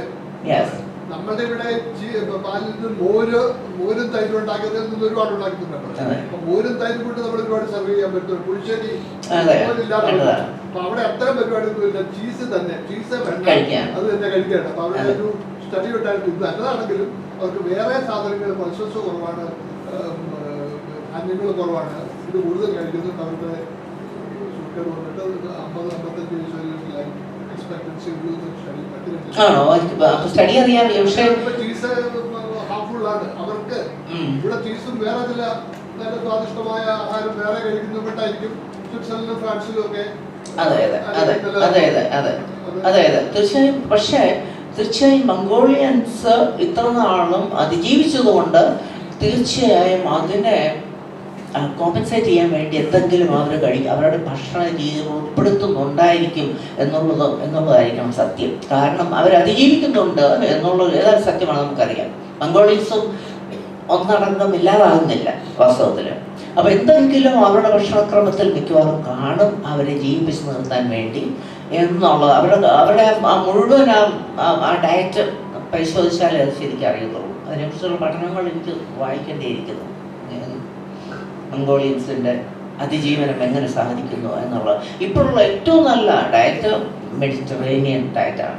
മെഡിറ്ററേനിയൻ യൂറോപ്പിലെ അവരാണ് ഏറ്റവും മാന്യമായ രീതിയിൽ ഇത്രമാത്രം ഇറച്ചി, ഇത്രമാത്രം വെജിറ്റബിൾ, ഇത്രമാത്രം പഴങ്ങൾ, ഇതൊക്കെ ഏറ്റവും സമീകൃതമായ ആഹാരം കഴിക്കുന്നത് എപ്പോഴും ലോകത്തുള്ള എല്ലാ പഠനങ്ങളും തെളിയിച്ചിരിക്കുന്ന മെഡിറ്ററേനിയൻ ആഹാരമാണ് മനുഷ്യന് പറ്റിയതെന്ന് വെച്ചാൽ എല്ലാം സമീകൃതമായിട്ടുള്ളത്. അമേരിക്കക്കാരാണ് മൊത്തം ബീഫ് തീറ്റ, ഇറച്ചിയോ തീറ്റ. അതൊരു ബീഫൊക്കെ ഇന്ത്യയാണ് ഏറ്റവും വലിയ ബീഫ് എക്സ്പോർട്ട്. നിങ്ങൾക്കറിയാമോ? ഏറ്റവും കൂടുതൽ ബീഫ് എക്സ്പോർട്ട് ചെയ്യുന്ന ഇന്ത്യയാണ്. UP ാണ് ലോകത്ത് മുഴുവൻ ബീഫ് കൊടുക്കുന്നത്. എന്നിട്ട് ഇവിടെ നമ്മൾ ഒരു ദിവസം പശുവിനെ ആരാധിക്കുകയാണെന്നൊക്കെ പറയുന്നത് കള്ളത്തരമാണ്. നമ്മൾ പശുവിനെ കൊന്ന് മറ്റു രാജ്യത്തെ കാശുണ്ടാക്കുന്നവരാണ്. പശുവിനെ ആരാധിക്കുന്നവരല്ല, വെറുതെയാണ്. രാഷ്ട്രീയക്കാർ പറഞ്ഞുണ്ടാക്കുന്നതാണ് പശുവിനെ. രാഷ്ട്രീയക്കാർ പറഞ്ഞുണ്ടാക്കിയ ഒരു കിംവദന്തിയാണ് പശു ആരാധന. പശു ഇല്ല. ഏറ്റവും കൂടുതൽ ബീഫ് കഴിക്കുന്നതാണ്. ബീഫ് എന്നുള്ള പേര് പശുവിൻ്റെ അല്ല, മറ്റു മൃഗങ്ങളെയും കൊന്ന് കഴിക്കുന്നതാണ്. ബീഫ് എന്ന് പറഞ്ഞ് നോക്കിയാണെന്നാണ് എരുമയെ പോത്തോ മറ്റാണ് അല്ലേ? ആണോ? പോത്താണ്. ബീഫ് ശരിക്കും ബീഫല്ല എന്നുള്ളത്. ശരിക്കുള്ള ബീഫല്ല. അതെ. ഞങ്ങൾ അമേരിക്കയിൽ പിന്നെ ഏറ്റവും കൂടുതൽ ബീഫ് വരുന്നത് ഓസ്ട്രേലിയയിൽ നിന്നാണ്. ഏറ്റവും കൂടുതൽ ബീഫ് വരുന്നത്. അപ്പോൾ ഒരു തവണ മക്ഡൊണാൾഡിലെ ഹാംബർഗറൊക്കെ ബീഫ് കൊണ്ടാണ് എന്നാണ്. ഒരു തവണ വന്നു കഴിഞ്ഞാണ്, അത് കഴിഞ്ഞ് 1-2 കൊല്ലം കഴിഞ്ഞാണ് അറിഞ്ഞത് ഓസ്ട്രേലിയയിൽ എന്തോ ബീഫിന് വലിയ ക്ഷാമം വന്നു. അവരയച്ചത് കങ്കാരു ഇറച്ചിയായിരുന്നു അത്രേ. കാരണം ഓസ്ട്രേലിയ ചുമ്മാ ചാടി നടക്കുന്ന ജീവികളാണ് ഈ കങ്കാരു. എളുപ്പമാണ് അതുങ്ങളെ പിടിച്ച്, അതോ ഒരെണ്ണത്തിനെ കൊന്നാൽ തന്നെ ഇഷ്ടംപോലെ ഇറച്ചി കിട്ടും.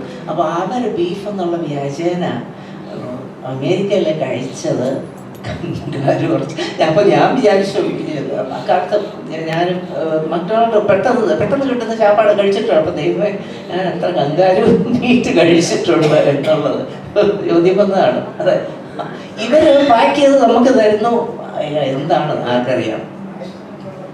യെസ്, എന്തെങ്കിലും ഒരു തവണ ഒരു മീറ്റിംഗ് എന്നെ വിളിച്ചു. അപ്പോൾ മുഖ്യ അതിഥി അദ്ദേഹം എന്ന് പറഞ്ഞവരാണ് അതിന് ഒഴിവായി മാറിയതാണ്. അദ്ദേഹം അബദ്ധങ്ങൾ പറഞ്ഞ മനുഷ്യ സ്കൂളിലൊക്കെ പോയി അബദ്ധങ്ങൾ പറഞ്ഞ് വഴിതെറ്റിക്കുന്നുണ്ട് ഒരുപാട് പേര്, വിട്ടിത്തങ്ങൾ പറഞ്ഞ്. അത് അദ്ദേഹം പറയുന്ന രീതിയിലുള്ള ഒരു കാര്യമാണ് ഈ ചോക്ലേറ്റ് കൊടുത്ത് വിടുക എന്ന്. കിഴക്കോട്ട് നോക്കിയിരുന്ന് പഠിച്ചാൽ മാർക്ക് കിട്ടുമെന്ന് പറഞ്ഞ ആളാണല്ലേ. മനുഷ്യൻ എവിടെയായിരിക്കും, ഏത് കാലത്തായിരിക്കും ലോകത്തിൽ ഡെവലപ്പ് ചെയ്ത് മനുഷ്യനുണ്ടായി വന്നത് ആഫ്രിക്കയിലാണ്. ആഫ്രിക്കയിൽ നിന്ന് പിന്നെ യൂറോപ്പിലേക്ക് വന്നു, പിന്നെ എല്ലായിടത്തും പടർന്നതാണ്. അതെ, പാരാമീറ്റേഴ്സ് നോക്കുമ്പോഴത്തേന് ബോഡി ടെമ്പറേച്ചറും അറ്റ്മോസ്ഫിയർ ടെമ്പറേച്ചറും ഉള്ള ആ പാരാമീറ്റേഴ്സിലായിരിക്കും ഞാനിങ്ങനെ കുറച്ച് ചിന്തിക്കുന്നതായിരുന്നു. ഓക്കെ, ബോഡി ടെമ്പറേച്ചർ 37 ഡിഗ്രി അല്ലേ നമ്മുടെ ഇവിടെ, നമ്മുടെ ഇവിടെ അങ്ങനെയല്ലേ. അതെ അതെ അതെ അതെ, പല ഫാക്ടേഴ്സ് എടുക്കുമ്പോൾ ബോഡി ടെമ്പറേച്ചറും ഇംപ്രൂവ്മെന്റ് ഒരു പ്രധാന ഘടകമായിരിക്കുമല്ലോ. ആയിരിക്കണം. അല്ല, പക്ഷേ അത് മാമൽസിനെല്ലാം ഏകദേശം ഈ ടെമ്പറേച്ചറാണ്. അല്ല, എൻവയോൺമെന്റ്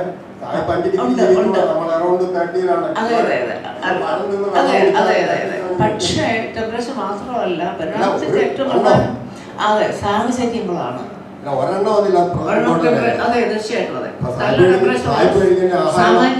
സാമാന്യം ചൂടുള്ള പ്രദേശത്താണ് മനുഷ്യൻ പരിണമിച്ചു വന്നതെന്നുള്ള സത്യമാണ്. അല്ലല്ല, അതുമായിട്ടൊന്നും ബന്ധമൊന്നുമില്ല. അല്ല, അത് പിന്നെ വന്നതല്ലേ. പിന്നെ മനുഷ്യന് ഓരോ സ്ഥലം തണുപ്പുള്ള രാജ്യങ്ങളിലും ഒക്കെ ആകാനും പൊരുത്തപ്പെടണമെന്നുള്ള വലിയൊരു കാര്യമാണ്. പിന്നെയാണ് എസ്കിമോകൾ നമുക്ക് അവിടെ പോയി താമസിക്കാൻ പറ്റുകയാണ്. പൊരുത്തപ്പെടുക വരുന്നുള്ളത് എനിക്കാണ് ഇപ്പോഴും ഇവിടെ ഇതോ ഭയങ്കര ചൂടായിട്ടാണ് എനിക്ക് അനുഭവപ്പെടുന്നത്, ഭയങ്കര ചൂടായിട്ട്. കാരണം ഞാൻ പൊരുത്തപ്പെട്ടു പോയി, തണുപ്പുമായിട്ട് പൊരുത്തപ്പെട്ടു പോയത്. ആ പൊരുത്തപ്പെടലും ഇതുമായിട്ട് വ്യത്യാസമുണ്ട്. അവിടുന്ന് ഒരു ചോദ്യം ഉണ്ടായിരുന്നു, ചോദിച്ചില്ല. ചോദിക്കും.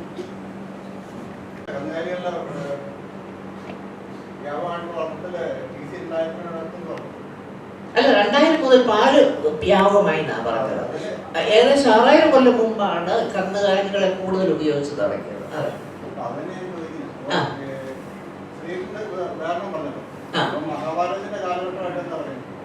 അതൊക്കെ ഇത് 2000 BC ഏകദേശം അത് കഴിഞ്ഞിട്ടാണ്.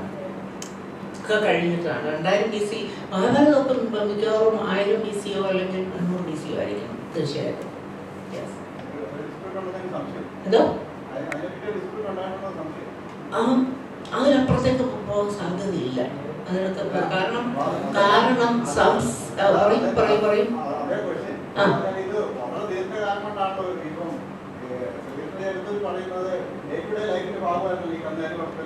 അതെ അതെ അതെ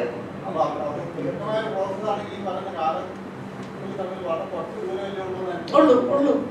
എല്ലാം നമ്മുടെ ഈ പുരാണങ്ങളൊക്കെ എഴുതപ്പെട്ടത് ഏകദേശം 1500 BC അത് കഴിഞ്ഞിട്ട് ഇങ്ങോട്ടാണ് ഈ പുരാണങ്ങളൊക്കെ എഴുതപ്പെട്ടത്. അതെ അതെ, ക്ലാഷ് ആകുന്നില്ലല്ലോ. 1500 അതും പുരാണങ്ങളൊക്കെ എഴുതപ്പെട്ടത് 1500 BC അത് കഴിഞ്ഞ് ഇങ്ങോട്ടാണ് നമ്മൾ അന്ന് സ്വാംശീകരിച്ചാൽ പിന്നെ ക്ലാഷ് ഇല്ല, യാതൊരു ക്ലാഷും ഇല്ല.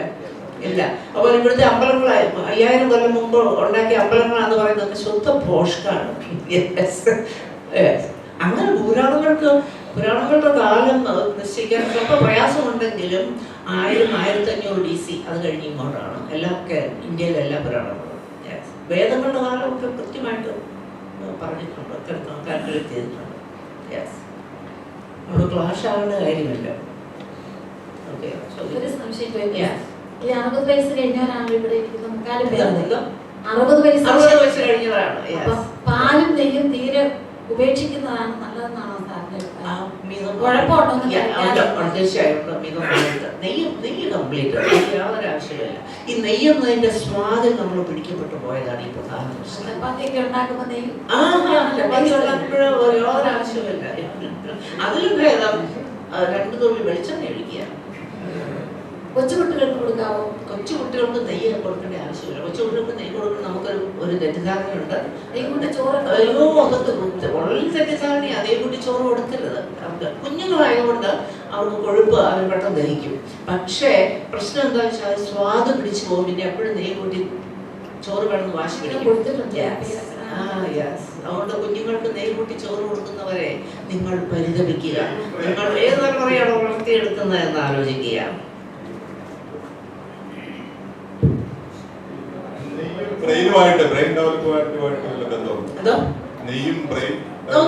ഒന്നുമില്ല. കൊഴുപ്പ് ഒരു പരിധി നമുക്ക് ആവശ്യമാണ്. പക്ഷെ കൊഴുപ്പ് നമ്മുടെ ആഹാരത്തിൽ നമുക്ക് ഇഷ്ടംപോലെ കിട്ടുന്നുണ്ട്.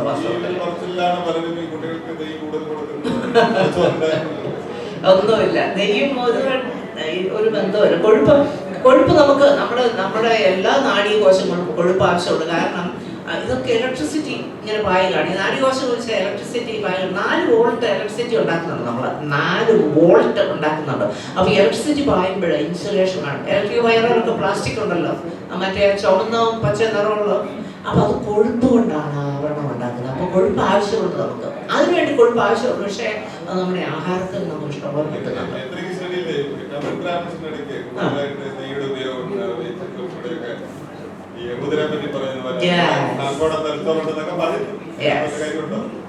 ഇല്ല, യാതൊരു കാര്യമില്ല. അത് അലക്സാണ്ടർ ജേക്കബ് പറയില്ലേ അത്.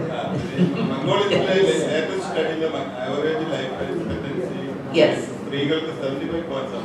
ഓക്കെ. ആണിന്റെ 65 മുകളിലാണ്. ആവറേജ് ഒരു 72 ലൈഫ് എക്സ്പെക്ടൻസി ഉണ്ടെന്നാണ് നമ്മുടെ ഗൂഗിൾ അമ്മാവൻ പറയുന്നത്. കറണ്ട് ഇപ്പൊ പ്രത്യേകം പറഞ്ഞ സ്റ്റാറ്റിസ്റ്റിക്സ് കറണ്ട് റെലവന്റ് അല്ലായിട്ടാണ് എന്റെ അഭിപ്രായം. മംഗോളിയൻ ലൈഫ് എക്സ്പെക്ടൻസി എനിക്കറിയത്തില്ല. മംഗോളിയൻ ലൈഫ് 75 ലേഡീസ് ആണോ? മംഗോളിയൻസ് പൊതുവെ ആരോഗ്യമുള്ളവരാണെന്നാണ് വെപ്പ്. മംഗോളിയൻസ് അതെ, അറിയത്തില്ല. അത് നോക്കണം. എന്താണ് പഠനങ്ങൾ എന്നുള്ളത് പഠിക്കുന്നതോ അസുഖം പഠിക്കുന്നതാണ് മംഗോളിയൻ ലൈഫ്.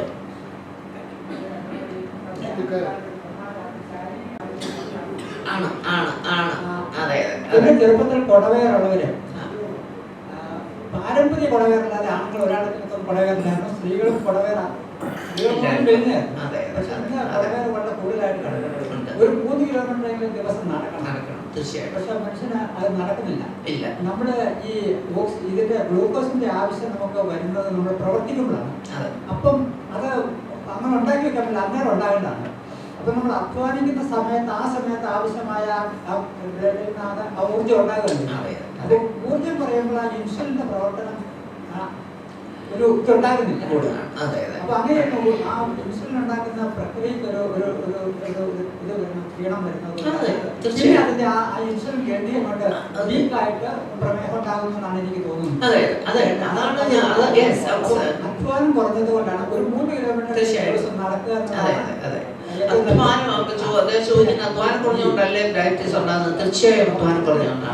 ആദ്യം ഭൂമുഖത്ത് മനുഷ്യവംശം ഉണ്ടായത് തമിഴ്നാട്ടിലാണ് എന്ന് പറയട്ടെ. ചട്ടമ്പി സ്വാമികൾ അദ്ദേഹത്തിന്റെ കവിയിൽ എഴുതിയിരിക്കുന്ന ഒരു കാര്യമാണ്. തമിഴാണ് ലോകത്ത് ആദ്യം ഉണ്ടായ ഭാഷയെന്നും.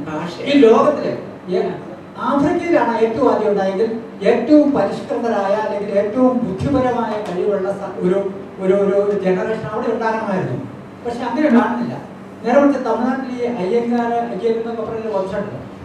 അവർ ബൗദ്ധികമായിട്ട് വളരെ ഉയർന്നവരാണ്. അത് എന്തെന്ന് അപ്പൊ അതിൽ നിന്ന് മനസ്സിലാക്കേണ്ടത് ഒരു കാലത്ത് ആഫ്രിക്കയും ഈ നമ്മുടെ സൗത്ത് ഇന്ത്യയും കൂടെ ഒന്നിച്ച് കിടന്നായിരിക്കും പിന്നീട് വിഘടിച്ചു പോയതാ എന്ന് ഭൗമശാസ്ത്രത്തിൽ പറയുന്നു. അതുകൊണ്ട് ഇന്ത്യയിൽ തന്നെയാണ് ലോകത്തിൽ ആദ്യമായിട്ട് തെക്കേ ഇന്ത്യയിലാണ് ആദ്യമായിട്ട് മനുഷ്യവംശം ഉണ്ടായത് എന്ന സിദ്ധാന്തത്തിൽ തന്നെ ഞാൻ നിൽക്കുന്നു.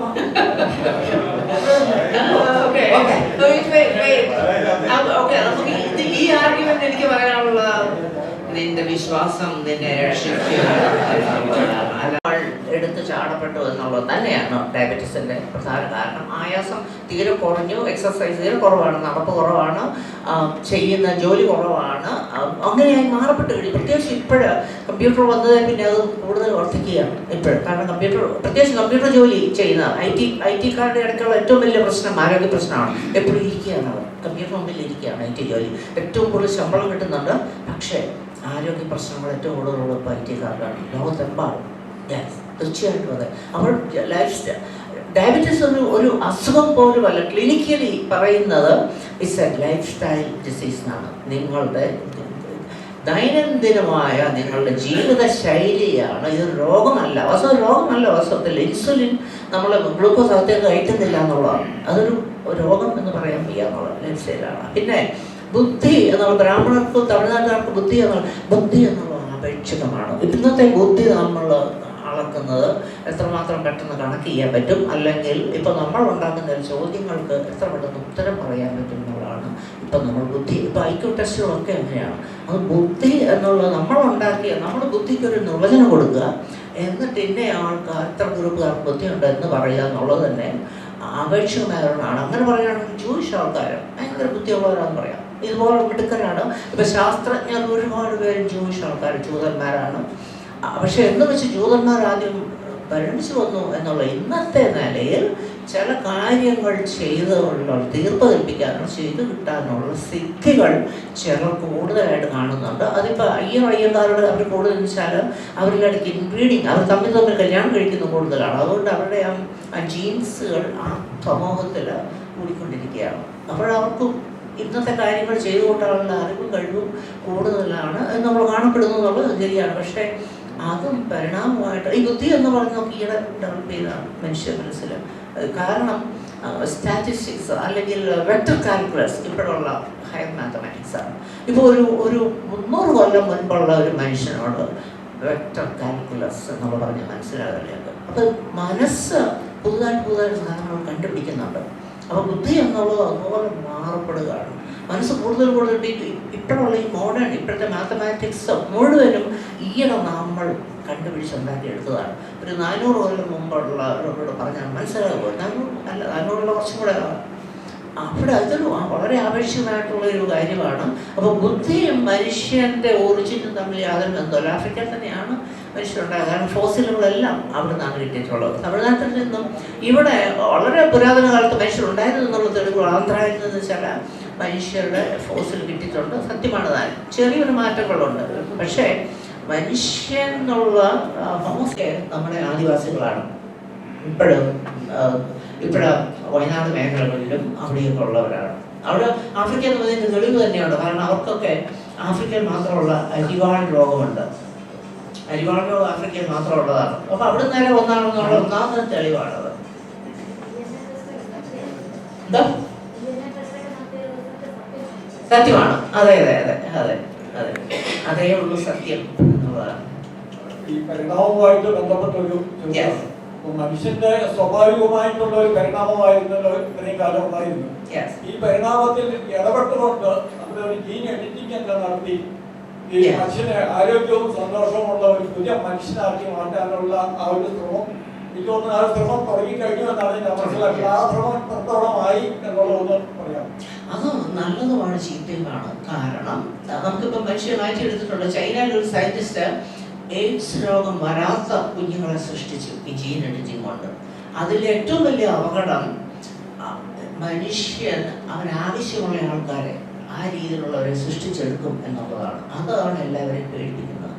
കാരണം ഒരു ഭരണാധികാരി വിചാരിക്കുകയാണ് എൻ്റെ രാജ്യത്ത് ഇനി യുദ്ധത്തിന് പോകാൻ താല്പര്യമുള്ളവരും യുദ്ധത്തിനുള്ള ശരീരമുള്ളവരും മാത്രം മതി എന്നൊരു ഭരണാധികാരി തീരുമാനിക്കാമെന്ന് വിചാരിക്കാം. വളരെ അപകടകരമാണ്. ആ രാജ്യത്ത് അങ്ങനത്തുള്ള പ്രശ്നങ്ങൾ മാത്രമേ ഉണ്ടാവുള്ളൂ എന്ന് വിചാരിക്കാം. അത് വലിയ പ്രശ്നങ്ങൾ സൃഷ്ടിക്കും.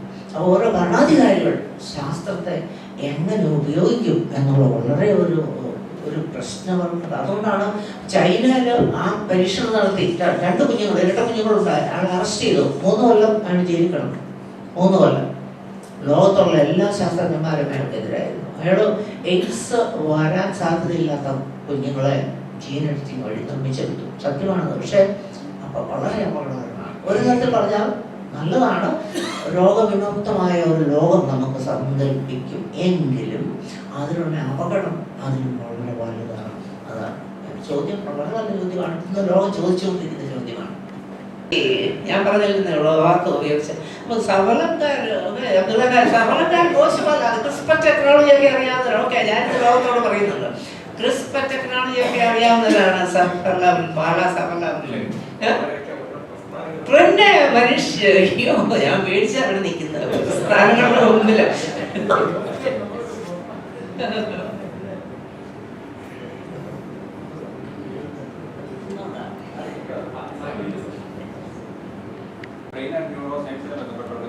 ഓക്കെ. ബ്രെയിനിന്റെ ഔട്ട്പുട്ട് ആണോ കോൺഷ്യസ്നസ്, അതോ കോൺഷ്യസ് ആണോ പ്രൈമറി കോഴ്സ്, അതോ ഒരു ബ്രെയിനിന്റെ ഇൻസ്ട്രുമെന്റ് ആയിട്ടാണോ കോൺഷ്യസ്നസ് ഉപയോഗിക്കുന്നത്, അതോ കോൺഷ്യസ് ബ്രെയിനിന്റെ ഔട്ട്പുട്ട് ആണോ?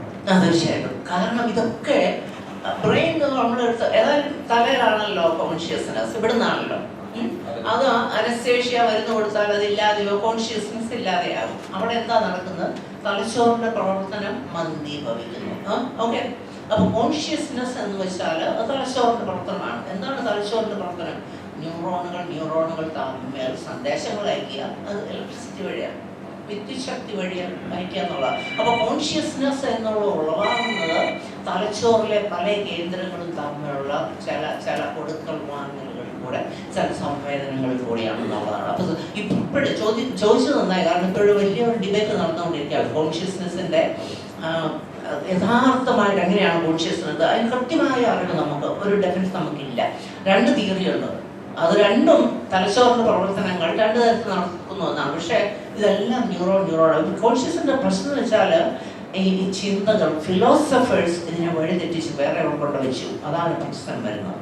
ഒരു മോഡേൺ ന്യൂറോ സയന്റിസ്റ്റ് ജിൽ ഗോൾഡ്ബർഗിന്റെ ഒരു പുസ്തകത്തിൽ ഇൻസൈറ്റ് ഓഫ് ഒരു പുസ്തകത്തിൽ പറയുന്നുണ്ട്, ഇതിനെക്കുറിച്ച് ഡീറ്റെയിൽ ആയിട്ട് പറയുന്നുണ്ട്. മോഡേൺ ന്യൂറോ സയൻസിനെ കുറിച്ച് അംഗീകരിച്ച് വരുന്നുണ്ട് പോലെ തോന്നുന്നു. കോൺഷ്യസ്നെസ് ആണ് പ്രൈമറി കോസ് എന്നൊക്കെ പറഞ്ഞു. അതും 1-2 ബുക്കുകൾ, ഞാൻ 2 ലേഖനങ്ങൾ 3 ലേഖനങ്ങൾ അതിനെക്കുറിച്ച് എഴുതിയിട്ടുണ്ട്. ട്രൂ കോപ്പി തിങ്കില് കോൺഷ്യസ്നെസ്സിന്റെ വിവാദങ്ങളും എന്താണ് കോൺഷ്യസ്നെസ് എന്നുള്ള കൃത്യമായിട്ട് എഴുതിയിട്ടുണ്ട്. ഞങ്ങളുടെ ലിങ്ക് അയച്ചു തരാം. തലച്ചോറിന്റെ പ്രവർത്തനം തന്നെയാണ്. കാരണം ഫിലോസഫേഴ്സ് കൊണ്ട് നമ്മളെ വഴി തെറ്റിച്ചതാണ്. അവര് പറഞ്ഞ് ഇത് ശരീരത്തിൽ നിന്ന് വിട്ട് വേറെ എങ്ങോ നടക്കുന്ന എന്തോ സംഭവമാണെന്നൊക്കെ അവര് വാദിച്ചു കൊണ്ട് ഇത് വഷളാക്കിയിട്ടുണ്ട്. ഇവരാരും ന്യൂറോ സയൻസ് അറിയാവുന്നവരല്ല, ഫിലോസഫേഴ്സ് ആരും.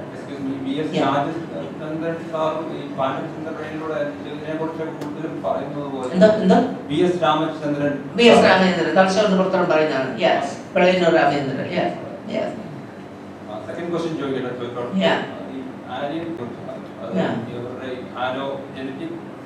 പാറ്റേൺ പറയുന്നത് 2000-ൽ സ്പ്രെഡ് ഔട്ട് ചെയ്യുന്ന യൂറോപ്പിൽ നിന്ന് ഡിഫറെന്റ് പാർട്സ് ഓഫ് ദ വേൾഡിലേക്ക്.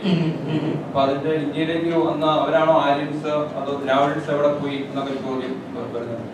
അതെ, ആര്യൻസ് വിളിക്കപ്പെടുന്നവര് ആ സ്റ്റെപ്പി ഏരിയ, യൂറോപ്പിന്റെ ഏഷ്യയുടെ ആ ഭാഗത്തു നിന്നുള്ള സ്റ്റെപ്പി ഏരിയ പുൽമേടുകളാണ്. അവിടുന്ന് കുതിര ഓടിച്ച് വന്നു കയറിയവരാണ്. അതെ, അത്രയേ ഉള്ളൂ.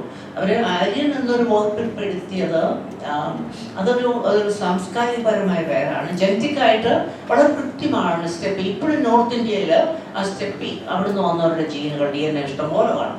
ഈവൻ ഹരപ്പായിൽ നിന്നും വന്നത് ദ്രാവിഡ നമുക്കുണ്ട്. നമ്മൾക്കും ഒരു പെർസെൻറ്റേജ് വന്നിട്ടുണ്ട്. കാരണം നമ്മൾ സൗത്തിൽ നിന്ന് അങ്ങോട്ട് വന്നതാണ്, ആൻസെസ്ട്രൽ സൗത്ത് ഇന്ത്യൻസ് എന്ന് പറയും. അപ്പൊ അവിടുന്ന് ഇവര് വന്ന് സഞ്ചരിച്ചു. ഇപ്പൊ ഏത് കുടിയേറ്റങ്ങൾ വരുമ്പോഴും അവിടെ ഉള്ളവരുമായിട്ട് സഞ്ചരിക്കും. എന്നിട്ട് പിന്നെ അവരെ അവിടെ നാട്ടിൽ പായിക്കും. അപ്പോഴവിടെ നമ്മൾ ഇൻഡസ് വാലിയിൽ നിന്ന് വന്നവർ, നമ്മൾ ഹരപ്പായിൽ നിന്ന് മോഹൻജദാരോ ഇന്ന് ആ ഭാഗത്തു നിന്ന് വന്നവരാണ് സൗത്ത് ഇന്ത്യ വിസിറ്റില്. പക്ഷെ സൗത്ത് ഇന്ത്യയിൽ അന്ന് വേറെ ആൾക്കാർ ഉണ്ടായിരുന്നെന്ന് ഓർക്കുക. ഇവിടെ ഉള്ളവരുമായിട്ട് സഞ്ചരിച്ചാണ് നമ്മൾ ഇന്നത്തെ ദ്രാവിഡർ ഉണ്ടായിരിക്കുന്നത്.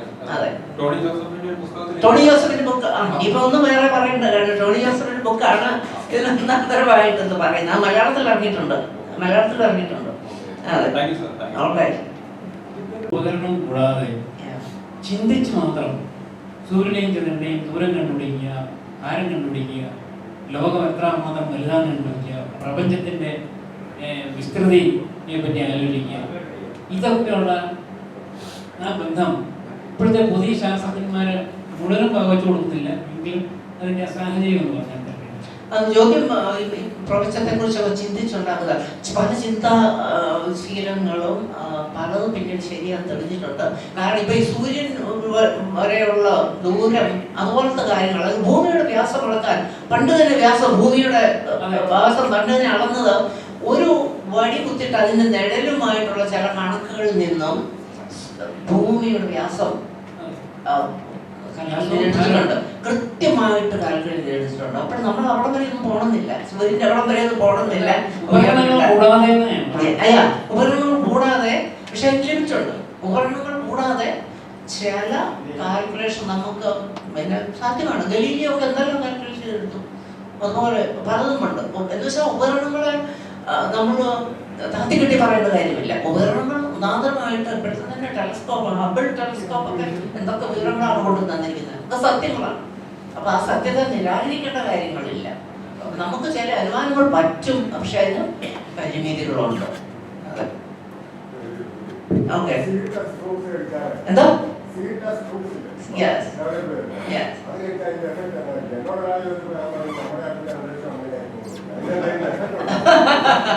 അതൊരു തമാശകാരുന്ന ചോദ്യമാണല്ലോ.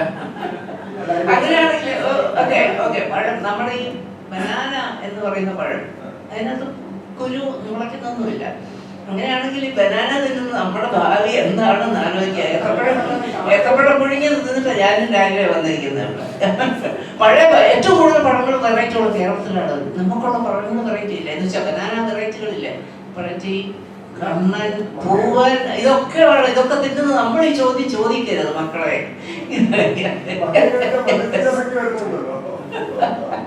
അല്ല, പഴത്തിന് അതൊക്കെ ഉള്ളത് സ്റ്റാർച്ച്, ഗ്ലൂക്കോസ്, ഫ്രക്ടോസ് ആണ് കൂടുതലായിട്ടുള്ളത്.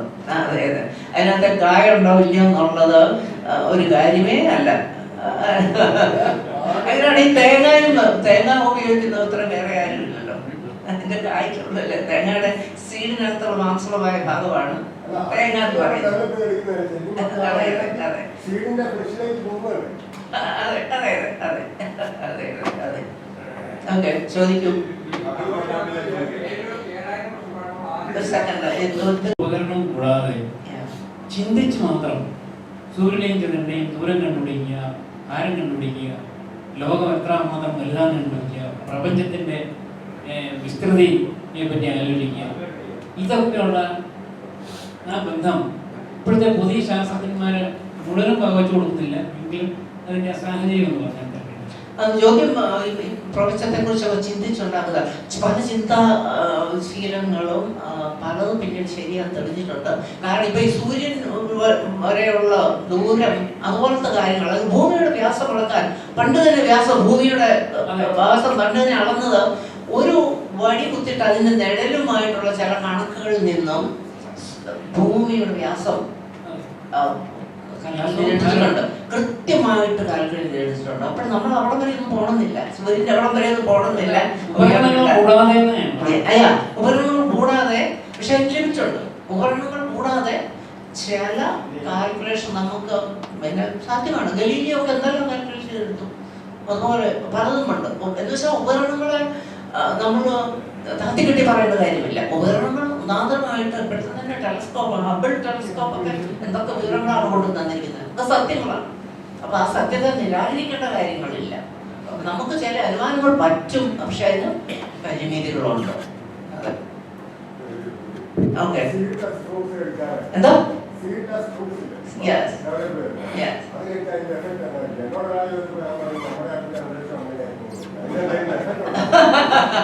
അതൊരു തമാശകാരുന്ന ചോദ്യമാണല്ലോ. അങ്ങനെയാണെങ്കിൽ ഓക്കെ ഓക്കെ, പഴം, നമ്മുടെ ഈ ബനാന എന്ന് പറയുന്ന പഴം, അതിനകത്ത് കുരു മുളയ്ക്കുന്നൊന്നുമില്ല. അങ്ങനെയാണെങ്കിൽ ഈ ബനാന തിന്നുന്നത് നമ്മുടെ ഭാവി എന്താണെന്ന് ആലോചിക്കുക. ഏത്തപ്പഴം പുഴുങ്ങി തിന്നിട്ട് ഞാനും രാവിലെ വന്നിരിക്കുന്നത്. പഴയ ഏറ്റവും കൂടുതൽ പഴങ്ങൾ വെറൈറ്റിയുള്ള കേരളത്തിലാണ്. നമുക്കുള്ള പഴങ്ങൾ വെറൈറ്റി ഇല്ല. എന്ന് വെച്ചാൽ ബനാന വെറൈറ്റികളില്ല. വെറൈറ്റി കണ്ണൻ, പൂവൻ, ഇതൊക്കെ തിന്നുന്നത് നമ്മൾ ഈ ചോദ്യം ചോദിക്കരുത് മക്കളെ.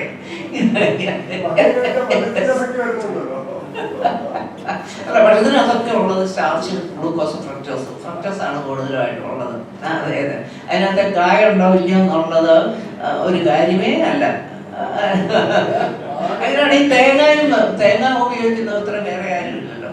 അതിന്റെ കായ്ക്കുള്ളല്ലേ, തേങ്ങയുടെ സീഡിനകത്തുള്ള മാംസളമായ ഭാഗമാണ് തേങ്ങ എന്ന് പറയുന്നത്. അതെ അതെ അതെ അതെ അതെ അതെ അതെ. ഓക്കെ, ചോദിക്കൂ. ഒരു സെക്കൻഡ്. തമിഴ് മലയാളം ഉൾപ്പെടെ രണ്ടിനും കൂടെ, തമിഴ് മലയാളം സഹോദരിമാരുണ്ട്. തമിഴ് മലയാളം ഒരേ ലാംഗ്വേജ് രണ്ടായിട്ട് പിരിഞ്ഞതാണ്. രണ്ടായിട്ട് പിരിഞ്ഞ് അധികം നാളായിട്ടില്ല. അപ്പൊ 2000 കൊല്ലം മുൻപത്തെ ലാംഗ്വേജ് ഇത് രണ്ടിന്റെ അമ്മയാണെന്ന് പറയാം. മലയാളത്തിന്റെ തമിഴിന്റെ അമ്മയാണ്, അത് മലയാളത്തിന്റെ കൂടെ അമ്മയാണ്. അപ്പോൾ വെട്ടം മാണി എന്ന് കേട്ടിട്ടുള്ള എത്ര പേരുണ്ട് ഇവിടെ? വെട്ടമാണിയുടെ പുസ്തകം വായിക്കുക. 2000 കൊല്ലത്തെ മലയാള പദ്യങ്ങൾ എന്നാണ് വെട്ടമാണിയുടെ പുസ്തകം. 2000 കൊല്ലം മുമ്പത്തെ സംഘകാല കൃതികൾ മലയാളമാണെന്നാണ് അദ്ദേഹം വാദിക്കുന്നത്. കാരണം എന്തുകൊണ്ടല്ലാതാണ് അദ്ദേഹം ഉപയോഗിക്കുന്നത്? എന്തുകൊണ്ട് മലയാളമല്ല തമിഴാന്ന് പറയാം, മലയാളത്തിൽ മലയാളം എന്ന് പറയാം. കാരണം മലയാളത്തിൽ ഇപ്പോൾ ഉപയോഗിക്കുന്ന തമിഴിൽ ഇല്ലാത്തതുമായ വാക്കുകൾ സംഘകാല കൃതികളിലുണ്ട്. അപ്പൊ 2000 കൊല്ലം തമിഴുണ്ടായിരുന്നെന്നാണ്. അപ്പൊ ഇത് അവിടെ ഒരു ചോദ്യം ഉണ്ടായിരുന്നു.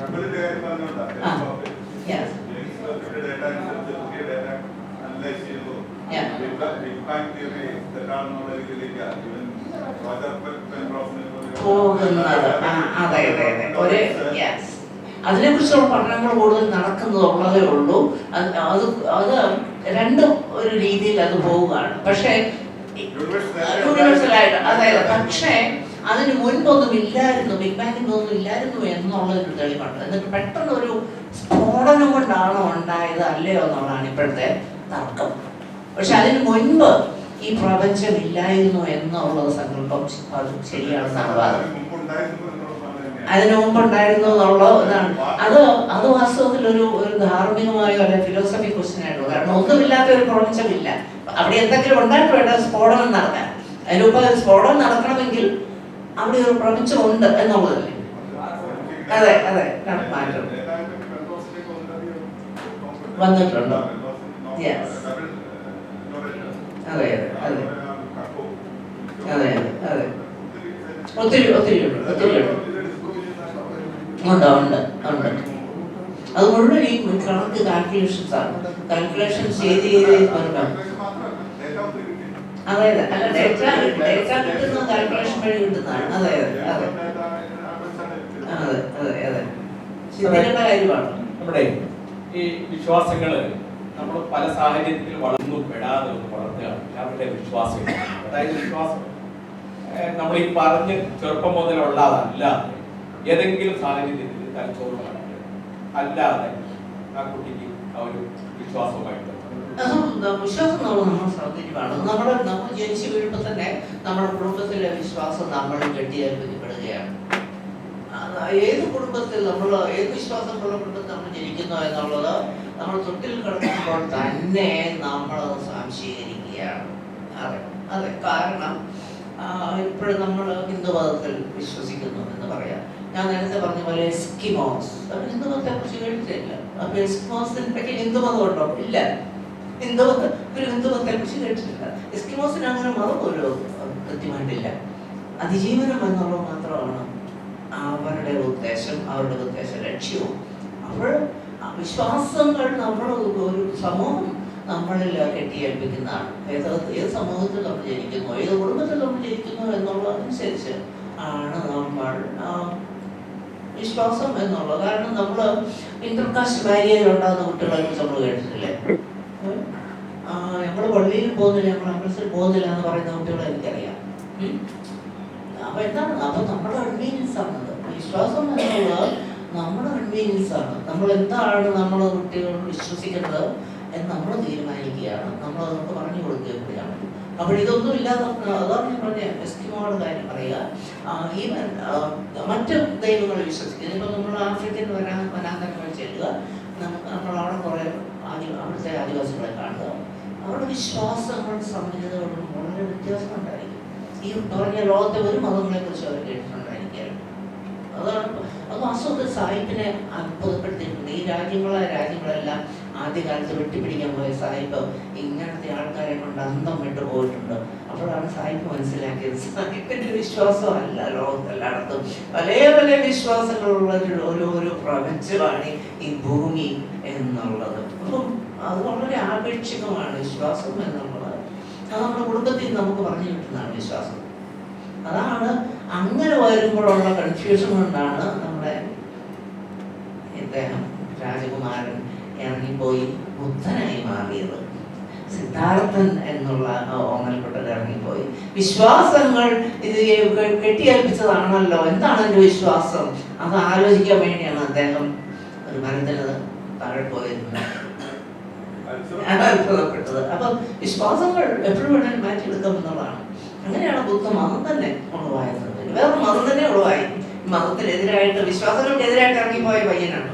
പക്ഷെ അത് തന്നെ ഒരു മതത്തിലേക്കാണ് വഴി വെച്ചത്. പിന്നെ വിശ്വാസം അത്യാവശ്യമാണ്. കാരണം പുല്ലളകുന്നത് കണ്ടാൽ നമ്മൾ കാട്ടിൽ ജീവിക്കാൻ വിചാരിക്കും. പുല്ലളകുന്നത് പലപ്പോഴും കാണുമ്പോൾ പുറകിൽ ഒരു കടുവായാണ് എപ്പോഴും കാണാറ്. അപ്പോൾ പിന്നെ പുല്ലളകുന്നത് കണ്ടാൽ നമ്മളുടെ ആദ്യം വിചാരിക്കുന്നതിന് പുറകിൽ ഒരു കടുവയുണ്ടെന്നാണ്. ആ വിശ്വാസം എന്തിനാണെന്ന് അറിയാമോ? നമ്മളെ അതിജീവനം എന്നുള്ള വിശ്വാസം അവിടെ ഉരുത്തിരിഞ്ഞ് വരികയാണ് നമുക്ക്. അപ്പൊ പുല്ലളകുന്ന കാണുമ്പോൾ പിന്നീട് പുല്ലളകുന്ന കാണുമ്പോൾ ഒക്കെ ഒരു പേടി അത്യാവശ്യമാണ് നമുക്ക്. ആ വിശ്വാസം എന്നുള്ളത് അങ്ങനെ നമ്മളെ ഓരോരോ ഘട്ടങ്ങളിൽ നിന്നും അതിജീവിപ്പിച്ച് കൊണ്ടുപോകാൻ വേണ്ടിയാണ് പല വിശ്വാസങ്ങളും. ഈ ദൈവം എന്നുള്ള വിശ്വാസം ഉള്ളത് അങ്ങനെയാണ്. പ്രപഞ്ചത്തിനെല്ലാം ആധാരമായിട്ട് ചരാചരങ്ങളെ നിയന്ത്രിക്കുന്ന ഒരു ശക്തി ഉണ്ടെന്നുള്ള വിശ്വാസം പലപ്പോഴും മനുഷ്യൻ രക്ഷപ്പെടുത്തിയിട്ടുള്ളത് കൊണ്ടാണ്. അതുകൊണ്ട് അവരുടെ ഒരു ഗോഡ് ഹോൾ, ഒരു ദൈവത്തിനിരിക്കാനായിട്ടുള്ളൊരു ഇരിപ്പിടമുണ്ട് എന്ന് വരെ തമാശ രൂപേണ ശാസ്ത്രജ്ഞന്മാർ തന്നെ പറയാറുണ്ട്.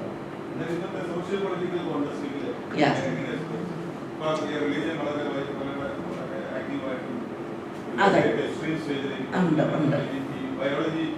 അത് റിലിജിയൻ എക്സ്ട്രീമായിട്ട് പോകണം നിർബന്ധമൊന്നുമല്ല. അത് നമ്മൾ രാഷ്ട്രീയ വ്യവസ്ഥയുമായിട്ട് ബന്ധപ്പെട്ടാണ്. രാഷ്ട്രീയക്കാർക്ക് നമ്മളെ ഭിന്നിപ്പിച്ച് നിർത്തണം. രാഷ്ട്രീയക്കാർക്ക് വോട്ട് കിട്ടണമെങ്കിൽ നമ്മളെ ഭിന്നിപ്പിച്ച് ഗ്രൂപ്പുകളായിട്ട് നിർത്തേണ്ടത് അത്യാവശ്യമാണ്. ഗ്രൂപ്പുകൾ നിർത്തിയിട്ട് അവിടെ ഇപ്പോഴും EMSന്റെ കാലം മുതൽ തുടങ്ങിയ കേരളത്തിലെ കാര്യം എടുക്കുക, കൃത്യമായിട്ടും ജാതി തിരിച്ചാണ് സ്ഥാനാർത്ഥികളെ നിർത്തുന്നത്. കേരളത്തിലെ കാര്യം ഞാൻ പറയാം, നിങ്ങൾക്കറിയാം. EMSന്റെ കാലം മുതലാണ് ആദ്യം തുടങ്ങിയെന്ന് ഞാൻ കേട്ടത്.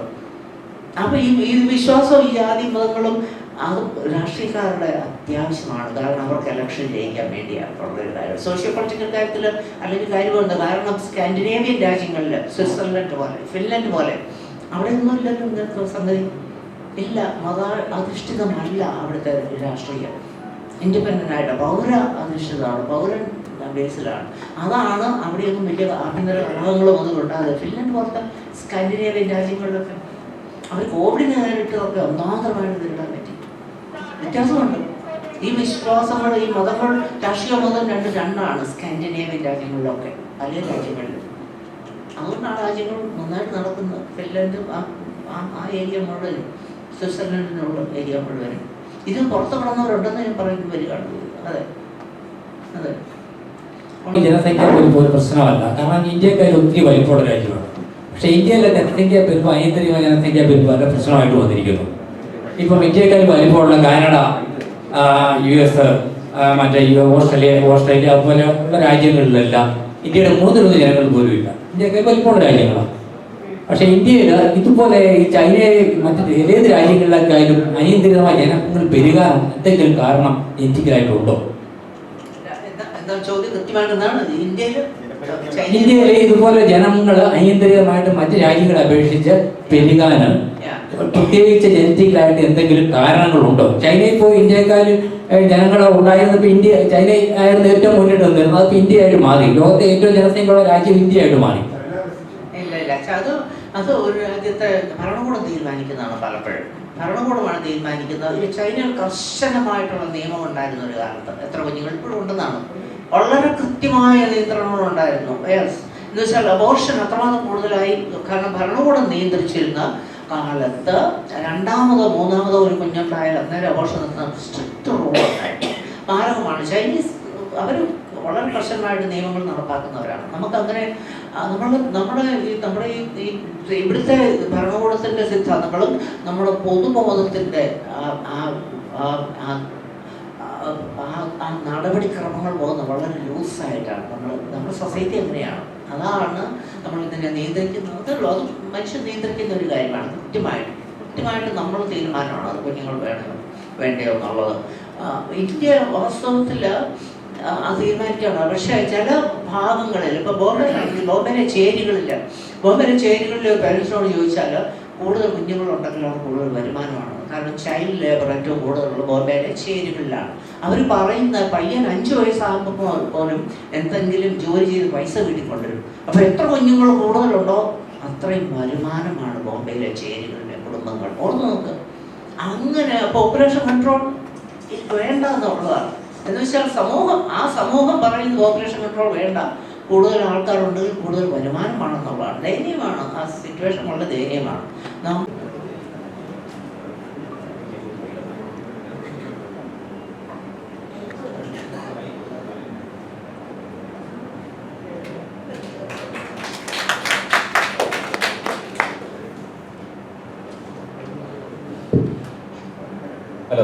2 വാക്ക്.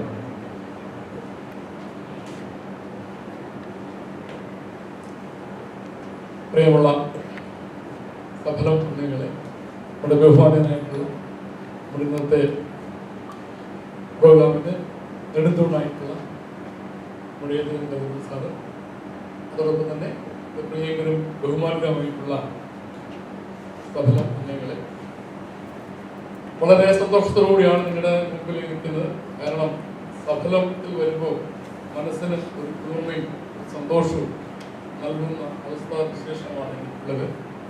നല്ല കുറേ സുഹൃത്തുക്കളെ, അതോടൊപ്പം തന്നെ നല്ല പരിചയസമ്പന്നരായിട്ടുള്ള വിവിധ മേഖലകളിൽ എത്തിയിട്ടുള്ള ആൾക്കാരെ കാണുകയും അവരുമായിട്ട് സംവദിക്കുവാനുള്ള അവസരം പലപ്പോഴും എനിക്ക് ലഭിക്കാറുണ്ട്. അതെൻ്റെ ജീവിതത്തിൽ പല ഗുണങ്ങളും ഉണ്ടായിട്ടുണ്ട്. ഇന്നത്തെ ഞാൻ എൻ്റെ കാര്യമായിട്ട് 2 കാര്യങ്ങൾ പറയുവാനായിട്ട് ഒരുങ്ങുകയാണ്. 1022 ഫാമിലിയും 5100 വ്യക്തികളെയും ഈ ചുരുങ്ങിയ സമയം കൊണ്ട് എനിക്ക് കൗൺസിലിങ്ങിന് വിധേയമാക്കാൻ കഴിഞ്ഞിട്ടുണ്ട്. കാരണം നമ്മുടെ സമൂഹത്തിൽ ഉണ്ടായിക്കൊണ്ടിരിക്കുന്ന വലിയ വ്യതിയാനങ്ങൾ, വലിയ മാറ്റങ്ങളാണ് സംഭവിച്ചുകൊണ്ടിരിക്കുന്നത്. മാനസികമായിട്ടും ശാരീരികമായിട്ടും ചിന്തകളിലൊക്കെ വലിയ മാറ്റങ്ങൾ ഉണ്ടായിക്കൊണ്ടിരിക്കുകയാണ്. അപ്പോൾ അവരെയൊക്കെ ഒരു പരിധിവരെ ഒരു കൈത്താങ്ങായിട്ട് അവരുടെ ചെറിയ ചെറിയ പ്രശ്നങ്ങൾ ഇടപെടുവാനും അവരെയൊക്കെ അവരുടെ ജീവിതത്തിലേക്ക് തിരിച്ചു കൊണ്ടുവരുവാനും എനിക്ക് കഴിയുന്നു എന്നുള്ളത് വലിയ സന്തോഷമാണ്. ജീവിതത്തിന്റെ ഈ സായാഹ്നത്തിൽ ആരോഗ്യകരമായിട്ട് എങ്ങനെയാണ് ജീവിക്കുക, അതോടൊപ്പം സന്തോഷകരമായിട്ട് എങ്ങനെയാണ് മറ്റുള്ളവരെ കൈത്താങ്ങായിട്ട് നിൽക്കാൻ കഴിയുക എന്നുള്ള വലിയൊരു സന്തോഷം എനിക്ക് ഉണ്ടായിട്ടുണ്ട്. അതുപോലെ തന്നെ ഈ സമൂഹത്തിൽ ഉണ്ടായിക്കൊണ്ടിരിക്കുന്ന ചില വ്യതിയാനങ്ങൾ, അതായത് ഇപ്പോൾ ഈ അടുത്ത കാലത്ത് ഒരു 20 ഫാമിലി എൻ്റെ അടുക്ക വരികയുണ്ടായി. ആത്മഹത്യ വർക്കിൽ നിന്നുകൊണ്ട് ആത്മഹത്യക്ക് ശ്രമിച്ചത്. അങ്ങനെ ഒരു 20 ഫാമിലി ഈ അടുത്ത ദിവസം എന്നെ കാണുവാൻ വരികയും വളരെ പ്രയാസകരമായിട്ടുള്ള ജീവിതയാത്രയിൽ വളരെ ഇരുണ്ട ഒരു കുടുംബ ജീവിതവുമായി മുന്നോട്ട് അവരുടെ കുടുംബാംഗങ്ങൾ, അതോടൊപ്പം അവരുടെ കുട്ടികൾ ജീവിതത്തെ കാണുന്ന വ്യത്യസ്തമായിട്ടുള്ള നിലകളിലാണ് ജീവിതത്തെ കാണുന്നത്. അതൊക്കെ നമ്മുടെ സമൂഹത്തിലെ ഒരു പരിശീലനം തന്നെയാണ് എന്ന് നമ്മൾ അറിയണം. പലപ്പോഴും പലരും പല കാര്യങ്ങളും പറയാതെ ജീവിതത്തിന്റെ ഉള്ളിൽ, വീടിനുള്ളിൽ, മനസ്സിനുള്ളിൽ അങ്ങനെ കാത്തു വെച്ചുകൊണ്ട് അവസാനം പൊട്ടിത്തെറിക്കുന്ന രീതിയിലേക്ക് കടന്നു വരികയാണ്. ഇതുപോലുള്ള കാര്യങ്ങൾ സംഭവിച്ചിട്ടുണ്ട്. നമ്മുടെ ഒത്തിരി കാരണങ്ങളുണ്ട്. ആ കാരണങ്ങൾ തന്നെ നമുക്കൊരു 10 മണിക്കൂർ പറഞ്ഞാൽ തീരാത്ത കാരണങ്ങളും അതിനുള്ള സൊല്യൂഷൻ, പരിഹാരങ്ങൾ നമുക്ക് പറയുവാനായിട്ട് കഴിയും. അപ്പോൾ അവിടെ പ്രധാനമായിട്ട് നമ്മുടെ കുടുംബത്തിലെ ശിഥിലീകരണങ്ങളാണ്. കുടുംബ ബന്ധങ്ങളിൽ ഉണ്ടാകുന്ന വിള്ളലുകൾ, കാര്യങ്ങൾ ഇടപെടുന്നതിന് ഉള്ള കമ്മ്യൂണിക്കേഷൻ്റെ ഗ്യാപ്പ്, സംസാരിക്കാതെ വരിക, കുട്ടികൾ അവരുടെ വഴിക്ക് പോകും, പുതിയ ഈ സൈബർ അല്ലെങ്കിൽ ഫോണുമായിട്ട് ഉപയോഗിക്കുന്നത്, അതിപ്രസക്തതൊക്കെ നമ്മുടെ ജീവിതത്തിൽ വളരെയധികം നമ്മുടെ സമൂഹത്തിൽ കൂടിക്കൂടി വരുന്നതിൻ്റെ ഫലമായിട്ടാണ് ഉള്ളത്. പക്ഷേ ഈ 20 കുടുംബങ്ങൾ വളരെ സന്തോഷകരമായിട്ട് അവരെ ജീവിതം നയിക്കത്തക്ക വിധത്തിൽ ആക്കിയെടുക്കുവാനായിട്ട് എനിക്ക് കഴിഞ്ഞിട്ടുണ്ട്. അത് വലിയ സന്തോഷകരമായിട്ടുള്ള അവസ്ഥയാണ്. അവർ ഭരണത്തിലേക്ക് വന്നവരാണ്. പക്ഷെ അവർ യഥാർത്ഥ കാര്യങ്ങൾ മനസ്സിലാക്കുകയും അവരെ ഒരുമിച്ച് സംസാരിക്കുകയും അവരുടെ പ്രശ്നങ്ങളെ അവരെ കൊണ്ട് തന്നെ എന്താണെന്ന് മനസ്സിലാക്കിക്കുവാനായിട്ട് എനിക്ക് കഴിഞ്ഞിട്ടുണ്ട്. പക്ഷെ അതൊരു വലിയ ഒരു കാര്യം തന്നെയാണ്. സമൂഹത്തിൽ ഈ സൂയിസൈഡ് ടെൻഡൻസി കൂടിക്കൂടി വരുന്നു. അപ്പോൾ ഈ അടുത്ത കാലത്ത് തന്നെ ഒരു മൂല്യങ്ങളൊക്കെ കാര്യമായിട്ട് അവർ കാണാത്തതിൻ്റെ ചില കുഴപ്പങ്ങളും ഉണ്ട്. കാരണം സ്വകാര്യതയിലേക്ക് മാറുന്നതിന് വേണ്ടി ഒത്തിരി അവസരങ്ങൾ അവർക്ക് ലഭ്യമാണ്. ആ സ്വകാര്യതയിലേക്ക് മാറുമ്പോൾ അവർക്ക് ലഭ്യമാകുന്ന കാര്യങ്ങളിലൂടെ അവർ കുടുംബത്തെ വേർപെട്ടു പോകുന്ന സാഹചര്യം ഉണ്ടാകുന്നത്. അപ്പോൾ കഴിഞ്ഞ ദിവസം ഒരു കുട്ടിയെ കൊണ്ട് എൻ്റെ അടുത്ത് വരികയുണ്ടായി. ഉണ്ടായ അനുഭവം ഇങ്ങനെയായിരുന്നു. ഒരു എസ്ഐ അദ്ദേഹത്തിന് ഈപ്പോയിട്ട് ഒരു വീടിൻ്റെ വാർത്ത പോയി. എന്നിട്ട് ആ ടീച്ചറോട് പറഞ്ഞു, ടീച്ചറുടെ കുട്ടിയെ എനിക്കൊന്ന് കാണണം. +2 പഠിക്കുന്ന കുട്ടിയാണ്, കുട്ടിയെ എനിക്ക് കാണണം. അപ്പോൾ ടീച്ചർ പൊട്ടിത്തെറിച്ചു.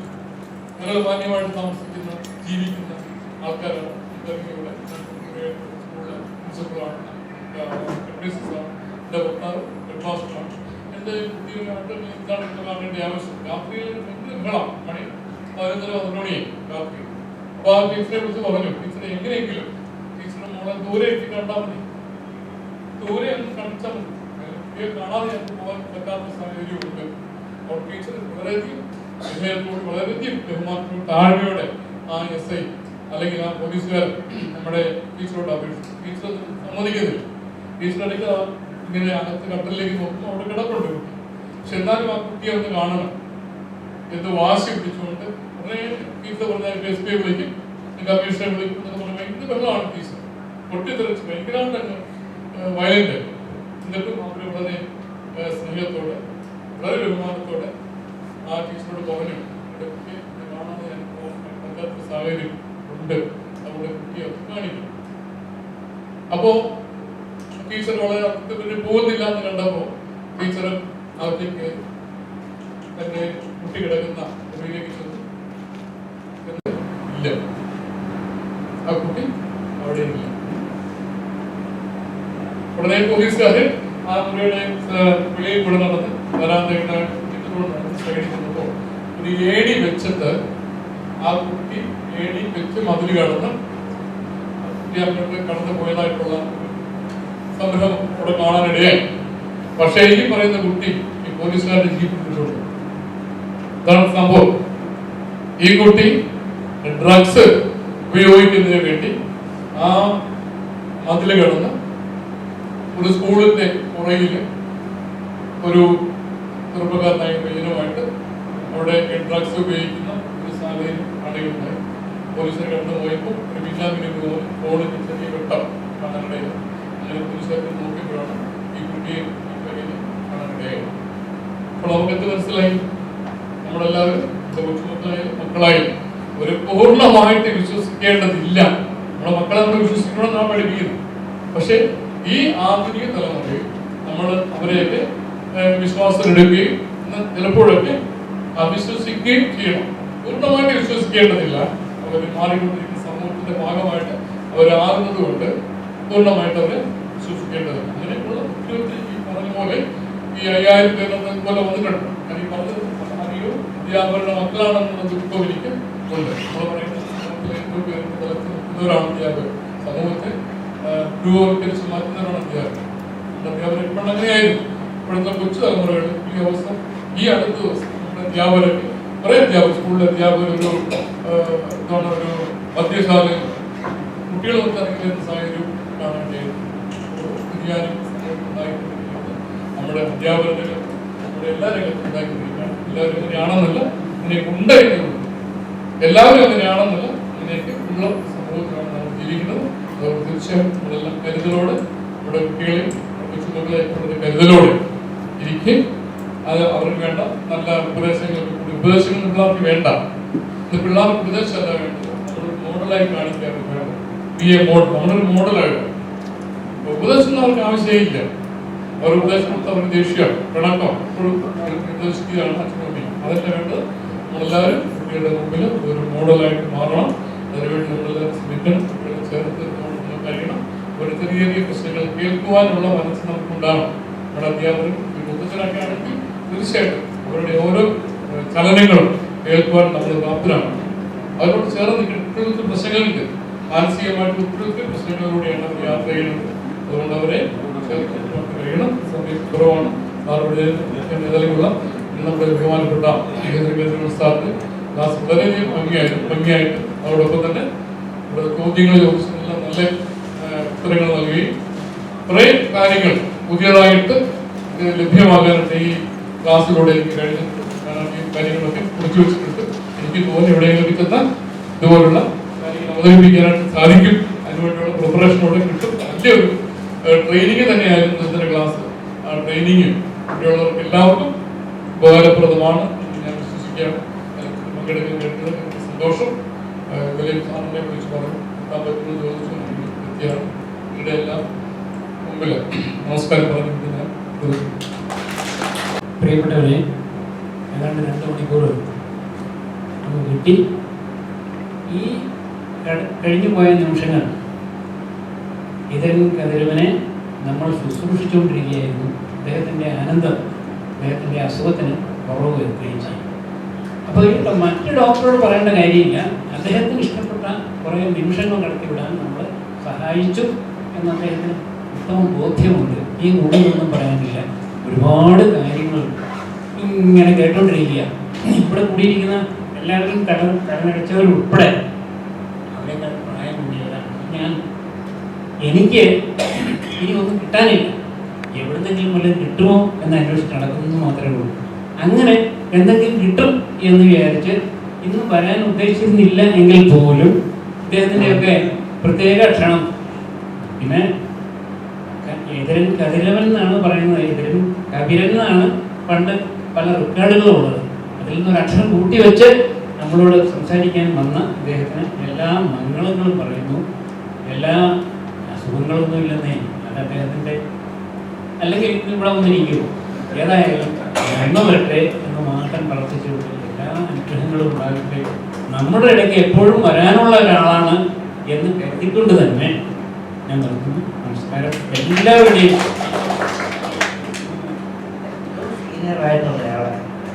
അതെ, എനിക്ക് 88 വയസ്സേ ഉള്ളൂ. 88 വയസ്സേ ഉള്ളൂ. അതായത് പകുതി പ്രായം കഴിയുമ്പോൾ പോലും നമ്മൾ ഈ പ്രപഞ്ചം വിട്ട് പോകാൻ തയ്യാറെടുക്കണം, ശാന്തമായി ഒഴുകണം. എനിക്കാണെങ്കിൽ യാതൊരു ടെൻഷനും ഇല്ല, ഒരു ടെൻഷനും ഇല്ലാതെ മനുഷ്യൻ ആയിരിക്കും. പക്ഷേ ഈ പറയുന്ന അത്യാവശ്യം വേണ്ടി വീണ പാൽ കുടിക്കും, പാൽ കുടിച്ചില്ലെങ്കിലും കുഴപ്പമില്ല, നെയ്യ് കൊണ്ടും അതിനും കുഴപ്പമില്ല, നല്ല അരിച്ചോറും കുഴപ്പമില്ല, ഗോതമ്പ് കഴിക്കാം. പിന്നെ പങ്കാളി പിരിഞ്ഞു പോയി കഴിയുമ്പോൾ ചില അസൗകര്യങ്ങളല്ല, വിശേഷിച്ചും പുരുഷൻ. എൻ്റെ ഭാര്യ മരിച്ചു പോയിട്ട് 3 വർഷമായി. പക്ഷെ മരിച്ചതായിട്ട് എനിക്ക് തോന്നുന്നില്ല. കാരണം മറ്റൊരു സ്ഥലത്താണ് മരണത്തിന് ശേഷമുള്ള ഒരു കാര്യം എനിക്ക് അറ്റൻഡ് ചെയ്യാനുള്ള സൗകര്യവും കിട്ടിയിരുന്നില്ല. അതുകൊണ്ട് ഇപ്പോഴും എൻ്റെ കൂടെ ഉണ്ട്. അപ്പോൾ ഏകാന്തനായിട്ട് നടക്കേണ്ട ഒരു കാര്യവുമില്ല. തന്നെ പോകണം. ഒരു പക്ഷേ അവിടെ സീറ്റ് ബുക്ക് ചെയ്തിട്ടുണ്ടായിരിക്കുന്നുള്ള സന്തോഷമാണ് ഇപ്പോൾ എനിക്കുള്ളത്. ഞാൻ ഏതായാലും കുറേ നാളും കൂടെ ജീവിപ്പിക്കാൻ ഉദ്ദേശിക്കുന്നുണ്ട് കേട്ടോ.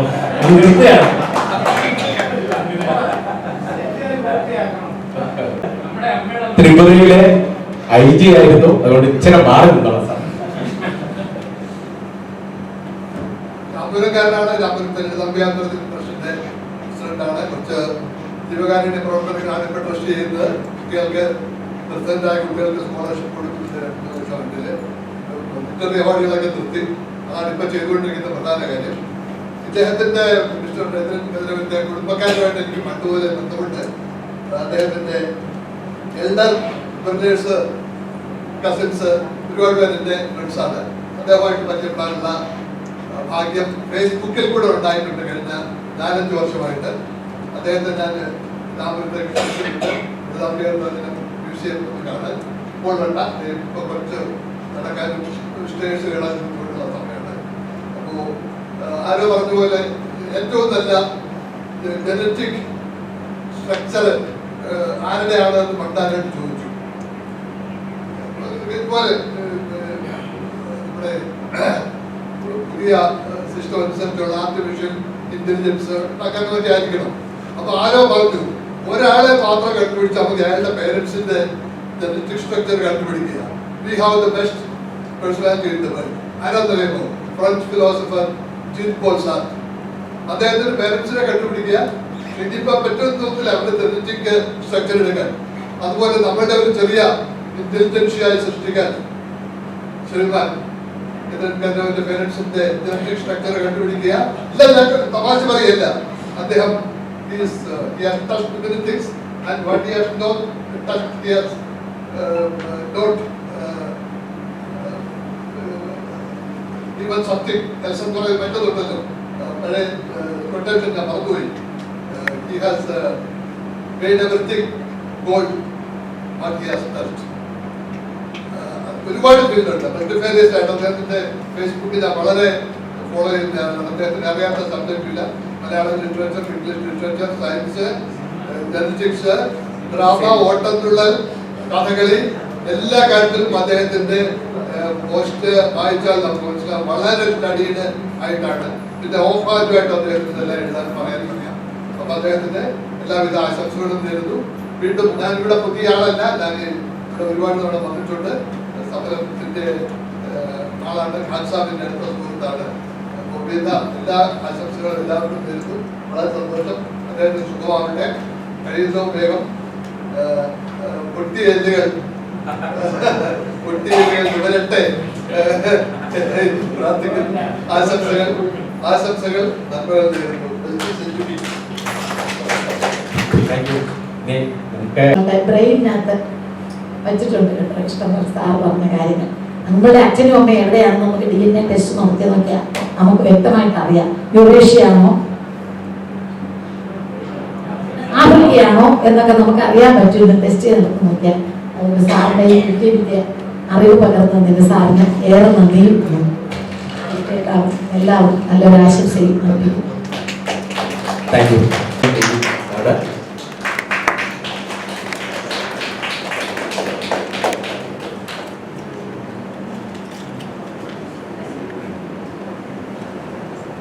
Okay sir, thank you.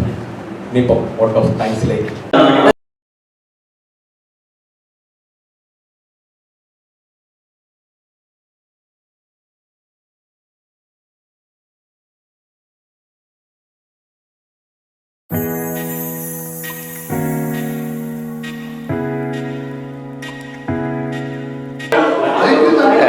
ഞാൻ അബ്ദുള്ള ഖാൻ, സഫലം 55+ന്റെ സെക്രട്ടറിയാണ്. സഫലം 55+ പാലാ കേന്ദ്രമാക്കി 2012 ആരംഭിക്കുന്നത്. പല കിസ്കോ ബാങ്കിൻ്റെ സാമ്പത്തിക സഹായത്തോടെയാണ് ഇത് തുടക്കം കുറിച്ചത്. അത് കഴിഞ്ഞ് ഇതിൽ സമൂഹത്തിലെ എല്ലാ വിഭാഗം ആൾക്കാരും ഇതിലേക്ക് കടന്നു വന്നു. 55 വയസ്സ് കഴിഞ്ഞവരുടെ കേരളത്തിലെ തന്നെ ഏറ്റവും വലിയൊരു കൂട്ടായ്മയിൽ ഒന്നായി മാറി. ഇതിലൊത്തിരി 500ഓളം മെമ്പേഴ്സുണ്ട്.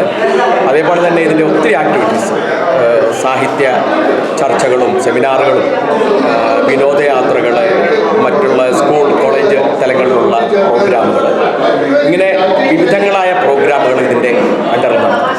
പിന്നെ അതേപോലെ തന്നെ സഫലത്തിൻ്റെ വളരെ പ്രധാനപ്പെട്ട ഒരു പ്രോഗ്രാമാണ് മാസം തോറുമുള്ള പ്രഭാഷണ പരമ്പര.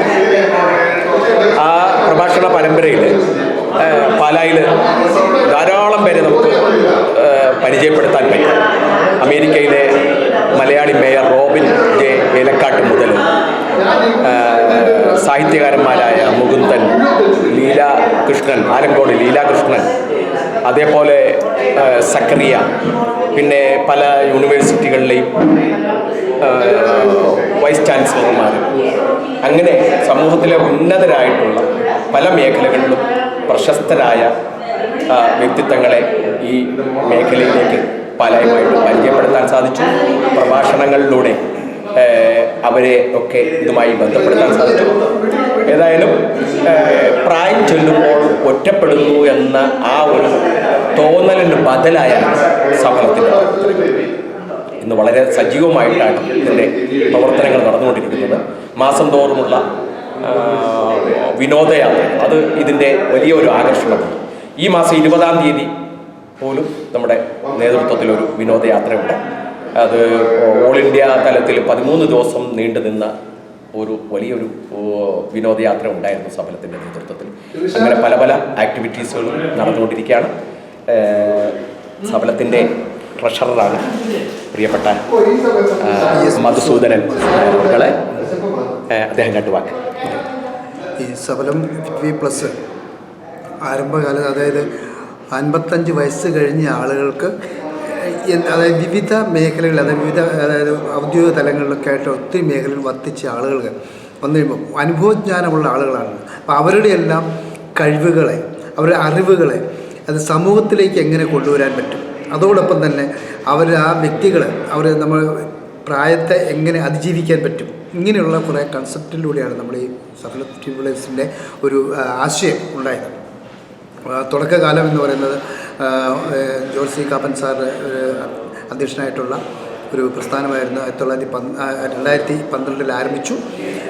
മുൻകാലങ്ങളിൽ ഇത് വിവിധ ഓഫീസുകളിൽ പ്രവർത്തിച്ചിരുന്നു. ഇപ്പോൾ കോവിഡാനന്തരം നമുക്ക് ഓഫീസുകൾ പ്രവർത്തിക്കാനുള്ള സാമ്പത്തിക സാഹചര്യം ഇല്ലാത്തതുകൊണ്ട് ഈ അത്യാവശ്യ ഘട്ടങ്ങളിൽ നിന്നാണ് നമ്മളിവിടെ ഈ പ്രോഗ്രാം നടത്തുന്നത്. അപ്പം മാസാമാസങ്ങൾ നമ്മൾ ഫിസിക്കലായിട്ടുള്ള ആളുകളുടെ ഒത്തുകൂടൽ, അതോടൊപ്പം തന്നെ പ്രഗത്ഭരായ നമ്മുടെ സെക്രട്ടറി അതിനെക്കുറിച്ച് സൂചിപ്പിക്കുകയുണ്ടായി. വിവിധ മേഖലയിൽ പ്രവർത്തിക്കുന്ന വളരെ പ്രഗത്ഭരായ ആളുകളുടെ സംഭാഷണങ്ങൾ, സംവാദങ്ങൾ, ഇങ്ങനെയൊക്കെയുള്ള പരിപാടികളുമായിട്ടും ടൂർ പ്രോഗ്രാമുകളായിട്ടും ഒക്കെ അങ്ങനെ എങ്ങനെ അതിജീവിക്കുക, അതായത് 55 വയസ്സ് കഴിഞ്ഞ ശേഷമുള്ള ആഫ്റ്റർ റിട്ടയർമെൻറ്റ് എന്നുള്ള ഇതിൽ എങ്ങനെ ഇതിനെ അതിജീവിക്കാൻ നമുക്ക് സമൂഹത്തിൽ, നമുക്ക് വ്യക്തിപരമായിട്ട്, സാമൂഹികപരമായിട്ട്, കുടുംബപരമായിട്ടൊക്കെ എങ്ങനെ അതിജീവിക്കാൻ, സന്തോഷിക്കാൻ എന്നുള്ള ഇതൊക്കെയാണ് നമ്മൾ ഈ സമരം കൊണ്ട് ഉദ്ദേശിക്കുന്നത്.